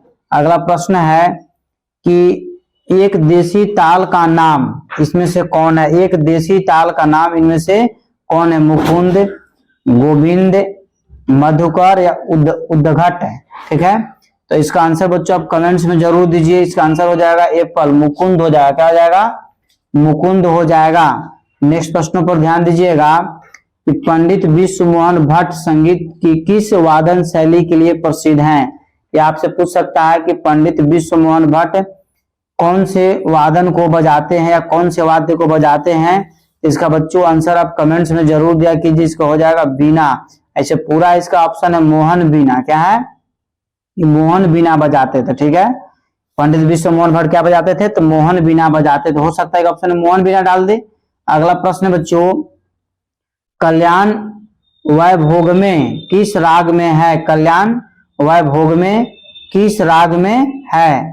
तो नंदनम क्रिया में कुरिंजी होगा, कुरिंजी, चेंचुरिटी या नवरोज? तो इसका आंसर बच्चों आप कमेंट्स में दीजिए। इसका आंसर हो जाएगा बॉल, कुरुंजी। क्या हो जाएगा? कुरुंजी। अगला प्रश्न पर ध्यान दीजिएगा कि भारतीय संगीत में मूलभूत स्वर को क्या कहते हैं? भारतीय संगीत में मूलभूत स्वर को क्या कहते हैं? षडज, पंचम, मध्यम या निषाद? इसका आंसर क्या हो जाएगा? षडज। षडज कहने का मतलब है कि ये पल। ठीक है, और यही यदि दे देगा कि पाश्चात्य संगीत में तो नोट होगा। क्या हो जाएगा? पाश्चात्य संगीत में मूल स्वर को क्या कहते हैं? तो नोट कहते हैं। और भारतीय संगीत में मूलभूत स्वर को क्या कहते हैं? तो षडज कहते हैं। अगला प्रश्न पर ध्यान दीजिएगा, पाश्चात्य संगीत में स्वर को क्या कहते हैं? तो नोट कहते हैं। तुरंत बता चुके थे क्या कहते हैं? नोट कहते हैं। इसके पहले बच्चों इसका आंसर हम बता चुके थे कि पाश्चात्य संगीत में स्वर को क्या कहते हैं? तो नोट कहते हैं। और यही प्रश्न आपका देखिए यहाँ पर ध्यान दीजिए कि भारतीय संगीत में मूलभूत स्वर को क्या कहते हैं? षडज कहते हैं। अगला प्रश्न पर ध्यान दीजिए कि विकृति स्वरों को उल्लेख सर्वप्रथम किस ग्रंथकार ने किया? विकृति स्वरों का उल्लेख सर्वप्रथम किस ग्रंथकार ने किया? नारद साहब, भाव भट्ट, सोमनाथ या सारंगदेव? बताइए बच्चों इसका आंसर क्या होगा? इसका आंसर बच्चों आपको हो जाएगा डी नंबर। डी कहने का मतलब है कि सारंगदेव। क्या हो जाएगा?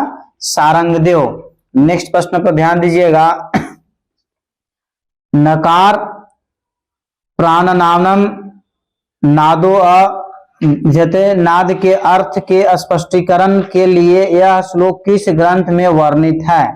यह श्लोक किस ग्रंथ में वर्णित है? तो इसका आंसर हो जाएगा बच्चों ए में संगीत रत्नाकर, बी में अनूप संगीत विलास, और सी में है राजमंजरी, और डी में है नाट्य शास्त्र। इसका आंसर हो जाएगा बच्चों संगीत रत्नाकर में एप्पल। क्या हो जाएगा? संगीत रत्नाकर। अगला प्रश्न है स म ग मे प स्वर किस राग के हैं? किस राग के हैं? फिर से ध्यान दीजिएगा, स म ग मे प स्वर किस राग के हैं? तो राग यमन, राग केदार, राग कोमद या राग मारू बिहाग। तो इसका आंसर बच्चों हो जाएगा आपको बॉल। बॉल कहने का मतलब है कि राग केदार। क्या हो जाएगा? राग केदार इसका क्या आंसर है? सही है। नेक्स्ट प्रश्न पर ध्यान दीजिएगा, कौन सा राग औड़व जाति का है? कौन सा राग औड़व जाति का है? तो जोग, कोश, तोड़ी, जोग या रागेश्वरी। बच्चों कमेंट्स में आप इसका आंसर अवश्य दीजिए। तो इसका आंसर हम बता दे रहे हैं, इसका आंसर हो जाएगा जोग। क्या हो जाएगा? जोग कहने का मतलब है कि सी। कौन सा राग औड़व जाति का है? तो जोग। नेक्स्ट प्रश्न पर ध्यान दीजिएगा, ये हारमोनी की रचना का आधार है। हारमोनी की रचना का आधार है तो मीटर, कॉर्ड, स्टेकेटो या टिकाव। तो इसका आंसर बच्चों क्या होगा बताइए? इसका आंसर हो जाएगा कॉर्ड। क्या हो जाएगा? कॉर्ड। ठीक है। नेक्स्ट प्रश्न पर बच्चों ध्यान दीजिएगा, अगला प्रश्न है आपका कि गायन हेतु श्वास नियंत्रण बढ़ाने के लिए निम्नलिखित में से कौन सा तत्व आवश्यक है? बहुत ही महत्वपूर्ण प्रश्न है, इसको आप ऑप्शन देख करके बच्चों आंसर बता सकते हैं। ठीक है, कि गायन हेतु श्वास नियंत्रण के लिए निम्नलिखित में से कौन सा तत्व आवश्यक है? जोर से गाना, बहुत धीरे से गाना, या माइक पर गाना, या प्राणायाम। तो क्या हो जाएगा? प्राणायाम। डी आंसर बच्चों क्या है? सत्य है। ठीक है। अगला प्रश्न पर ध्यान दीजिएगा, खेमटा ताल की मात्राएं हैं, मतलब खेमटा में कितनी ताल की मात्राएं होती है? 6, 8, 10, 12। 6, 8, 10, 12। तो इसका आंसर बच्चों हो जाएगा 10। खेमटा ताल की मात्राएं कितनी है? तो 10 मात्राएं। कितनी है? 10। अगला प्रश्न आपका है कि घुमाली ताल की मात्राएं हैं। घुमाली ताल की मात्राएं हैं 6, 8, 10, 12। तो खेमटा में 10 था, तो घुमाली ताल की मात्राएं आपसे पूछा जा रहा है। तो इसका आंसर बच्चों कमेंट्स में क्या हुआ अब तक बताइए, जल्दी फास्ट बताइए। तो इसका आंसर हो जाएगा आपको बॉल। बॉल कहने का मतलब है कि 8। क्या है? 8। ठीक है। घुमाली ताल की मात्राएं कितनी है? तो 8 है। अगला प्रश्न मित्रों कि मार्ग तालों की संख्या कितनी है? मार्ग तालों की संख्या कितनी है? तो 3, 5, 7, 9। 3, 5, 7, 9। तो इसका आंसर कितना हो जाएगा? C number 7। मार्ग ताल की संख्या कितनी है? तो 7 है। नारदीय शिक्षा के टीकाकारक कौन है? नारदीय शिक्षा के टीकाकारक कौन है? महाराणा कुंभा, भट्ट शुभंकर, दतिल साहब, अभिनव गुप्त। बताइए बच्चों इसका आंसर क्या होगा? इसका आंसर हो जाएगा दतिल साहब। क्या हो जाएगा? दतिल साहब, मतलब सी नंबर। क्या हो जाएगा? C number. नारदीय शिक्षा के टीकाकारक कौन है? तो दतिल साहब है। अगला प्रश्न मित्रों कि सहरस पुस्तक का संपादन किसने किया? सहरस पुस्तक का संपादन किसने किया? तो ए में आपको है प्रोफेसर सुभाद्रा चौधरी, बी में है ठाकुर जयदेव सिंह, सी में प्रोफेसर प्रेमलता शर्मा, डी में है आचार्य बृहस्पति। इसका आंसर हो जाएगा बच्चों C number, professor Premlata Sharma. Professor Premlata Sharma इसका आंसर बच्चों क्या है? सही है। अगला प्रश्न पर ध्यान दीजिएगा कि म्यूजिक ऑफ हिंदुस्तान के लेखक कौन है? बहुत ही महत्वपूर्ण आपको एग्जाम के लिए है कि म्यूजिक ऑफ हिंदुस्तान के लेखक कौन है? तो Fox Strangways, William Jones, engineer Clements या ऑगस्टस विलियर्ड। इसका आंसर बच्चों हो जाएगा आपको एप्पल। ठीक है, फॉक्स अस्ट्रेवेज। फॉक्स अस्ट्रेवेज साहब ने म्यूजिक ऑफ हिंदुस्तान की रचना किए थे। अगला प्रश्न आपका है कलिनाथ लिखित ग्रंथ का नाम इनमें से कौन सा है? कलिनाथ लिखित ग्रंथ इनमें से कौन सा है? तो बच्चों इसका थोड़ा सा यूट्यूब पर देख करके या गूगल पर देख करके इसका आंसर क्लियर कर लीजिएगा।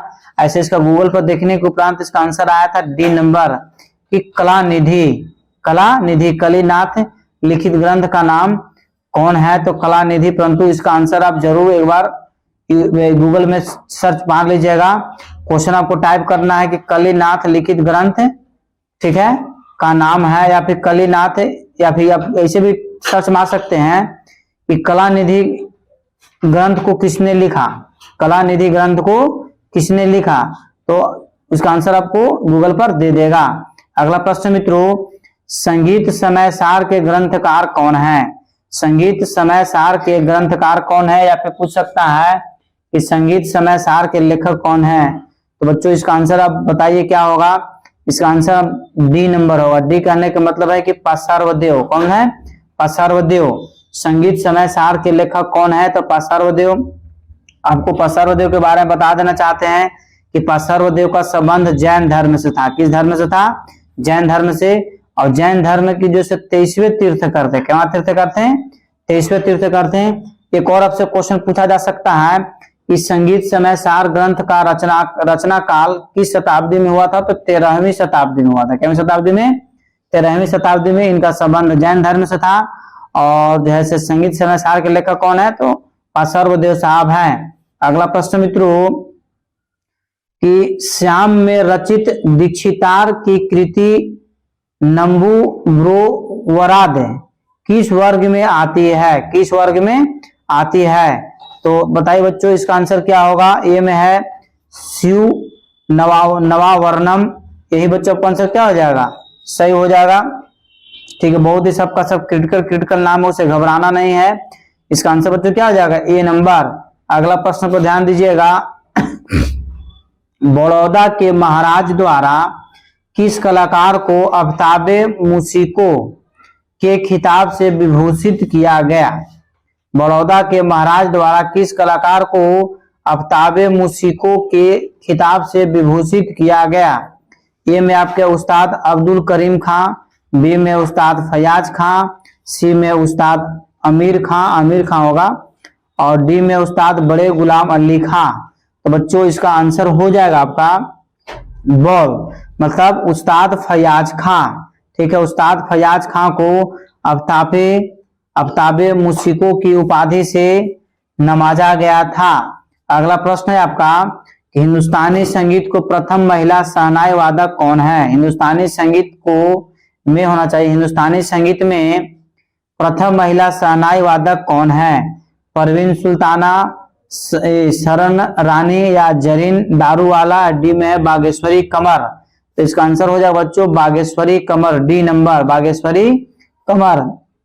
अगला प्रश्न पर ध्यान दीजिए। कौन मैहर घराने का नहीं है? कौन मैहर घराने का नहीं है? और बच्चों ये आपको ऑप्शनली क्वेश्चन है, तो इसका आंसर आपको डायरेक्ट में बताना है कि कौन मैहर घराने से संबंधित नहीं थे। तो उस्ताद यहाँ पर होगा उस्ताद सुजाद खां, मैहर घराने से संबंधित नहीं थे। अब देखिए पंडित रविशंकर मैहर घराने से संबंधित थे, पंडित निखिल बनर्जी मैहर घराने से संबंधित थे, उस्ताद अली अकबर खां मैहर घराने से संबंधित थे। इसका आंसर बच्चों क्या है? एप्पल। कौन नहीं है पूछ रहा है, कौन नहीं है। अगला प्रश्न पर ध्यान दीजिएगा कि ललित कलाओं में सर्वश्रेष्ठ, ठीक है, ललित कलाओं में सर्वश्रेष्ठ कला, यहाँ पर कला होगा, बहुत ज्यादा मिसप्रिंट है। ठीक है, ललित कलाओं में सर्वश्रेष्ठ कला है, तो कला, संगीत, काष्ठ कला, या फिर मूर्ति कला। ठीक है, तो इसका आंसर हो जाएगा बच्चों बॉल, संगीत कला। ललित कलाओं में सर्वश्रेष्ठ कला है तो संगीत कला। कौन सा कला? संगीत कला को सर्वश्रेष्ठ इसलिए माना गया है क्योंकि संगीत के माध्यम से हम किसी मूर्ति को, किसी व्यक्ति को हम क्या कर सकते हैं? अवलोकन कर सकते हैं। ठीक है, उसमें दोनों साइलेंट रहता है। अगला प्रश्न बच्चों कि ललित कलाओं के अंतर्गत कितनी कलाओं को रसत्व की प्राप्ति का साधना बताया गया है? ललित कलाओं के अंतर्गत कितनी कलाओं को रसत्व की प्राप्ति का साधना बताया गया है? 5, 3, 7, 9। पता बच्चों क्या आंसर होगा? फटाफट कमेंट में आंसर दिया कीजिए। तो इसका आंसर हो जाएगा मित्रों 5। कितना हो जाएगा? 5 कहने का मतलब है कि एप्पल। क्या है? एप्पल। अगला प्रश्न पर ध्यान दीजिएगा। वैदिक साहित्य में कलाएं कितने प्रकार की बताई गई है? या फिर पूछ सकता है कि वैदिक साहित्य में कला के कितने प्रकार हैं? तो ए में है 32, बी में है 64, सी में है 13, और डी में है 19 है। इसका आंसर हो जाएगा बच्चों 64 है। क्या हो जाएगा? वैदिक साहित्य में कलाएं के कितने प्रकार बताए गए हैं? 64 बताए गए हैं। एक चीज और बच्चों आप ध्यान दीजिएगा कि वात्स्यायन द्वारा लिखा गया किताब जो आपका है, वात्स्यायन द्वारा लिखा गया किताब कामसूत्र, कामसूत्र के लेखक कौन है? वात्स्यायन साहब हैं। और वात्स्यायन साहब भी अपने कामसूत्र में कितनी कला का वर्णन किए हैं? तो 64 कला का वर्णन किए हैं, इसलिए आपको जिक्र कर दिए। ठीक है, कि वात्स्यायन साहब भी कामसूत्र में कितने कलाओं का वर्णन किया है? तो 64 कलाओं का वर्णन किए हैं। अगला प्रश्न मित्रों, कि मनुष्य कृतत्व से संपन्न होने वाली हर रचना को कला किस साहित्य में कहा गया है? ठीक है, वैदिक साहित्य, पाणिनि साहित्य, कौटिल्य शास्त्र या फिर चाणक्य शास्त्र। इसका आंसर हो जाए बच्चों एप्पल, वैदिक साहित्य में। किसमें किया गया है? वैदिक साहित्य में। अगला प्रश्न मित्रों, जिस राग में पंचम का प्रयोग न होता हो उसे इंगित कीजिए। जिस राग में पंचम का प्रयोग न होता है उसे इंगित कीजिए। सोहनी, सुहा, गोंड, मल्हार या बहार। बताइए बच्चों इसका आंसर क्या होगा? कमेंट्स में फटाफट आंसर दिया कीजिए। तो इसका आंसर हो जाएगा बच्चों सोहनी, एप्पल। क्या हो जाएगा? सोहनी। ठीक है, नेक्स्ट प्रश्न मित्रों, कि दामोदर पंडित ने 7 स्वरों की उत्पत्ति मानी है। अर्थात कहने के मतलब है कि दामोदर पंडित द्वारा 7 स्वरों की उत्पत्ति मानी गई है। तो पशु पक्षियों के ध्वनि से, पानी के ध्वनि से, 7 पत्थरों के टुकड़ों से, या इनमें से सभी सही है। तो बताइए बच्चों इसका आंसर क्या होगा? कमेंट्स में इसका आंसर आपको जरूर देना है। तो पशु पक्षी की ध्वनि से दामोदर पंडित ने 7 स्वरों की उत्पत्ति किससे मानी है? तो पशु पक्षी की ध्वनि से। अगला प्रश्न मित्रों, कि दामोदर पंडित ने 7 स्वरों की उत्पत्ति मानी है। दामोदर पंडित ने 7 स्वरों की उत्पत्ति मानी है। तो ये में हो जाएगा डायरेक्ट इसका आंसर आप बता दीजिएगा कि कुछ ही देर पहले इसके पहले वाला क्वेश्चन में बता चुके हैं कि पशु पक्षी की ध्वनि से। या बच्चों दोबारा क्वेश्चन रिपीट हो गया है। नेक्स्ट प्रश्न आपका है कि विश्व का संगीत, बहुत महत्वपूर्ण पुस्तक आपका विश्व का संगीत पुस्तक के लेखक कौन है? तो इसका बच्चों ए में है, ध्यान दीजिएगा मिसप्रिंट यहाँ पर लिखा गया है। ए में है ओलासिनिज्म, ज और म होगा। ठीक है, ए में आपको क्या होगा? ओलासिनिज्म। ठीक है, बी में है भारत, सी में है फेनिक्स और डी में आपका है फर्नांडिस। तो इसका बच्चों आंसर हो जाएगा एप्पल, ओलासिनिज्म। ठीक है, ओलासिनिज्म विश्व का संगीत पुस्तक के लेखक कौन है? तो ओलासिनिज्म है। इस प्रकार आज का क्लास बच्चों यहीं पर समाप्त किया जा रहा है। यदि आप पीडीएफ चाहते हैं तो इस नंबर पर आप हमको व्हाट्सएप जो है से कीजिए, हाय हेलो अपना डिस्ट्रिक्ट और नेम लिखिए। ठीक है, आपको डायरेक्ट वे में पीडीएफ प्रोवाइड करा दिया जाएगा। ठीक है, और कुछ पेमेंट भी पीडीएफ के लिए लग रहे हैं। वो पेमेंट जो व्यक्ति असमर्थ है उनको निःशुल्क पीडीएफ प्रोवाइड कराया जाएगा। और यदि चैनल पर पहली बार विजिट कर रहे हैं बच्चों तो चैनल को सब्सक्राइब अवश्य कर लें। ठीक है, और इस चैनल पर प्रतिदिन सरकारी नौकरी मतलब जॉब, गवर्नमेंट जॉब से रिलेटेड वीडियो अपलोड किए जाते हैं। आप लगातार हमारे साथ जुड़े हुए रहें। तब तक के लिए जय हिंद, जय भारत। एक बार प्रेम से बोलिए भारत माता की जय।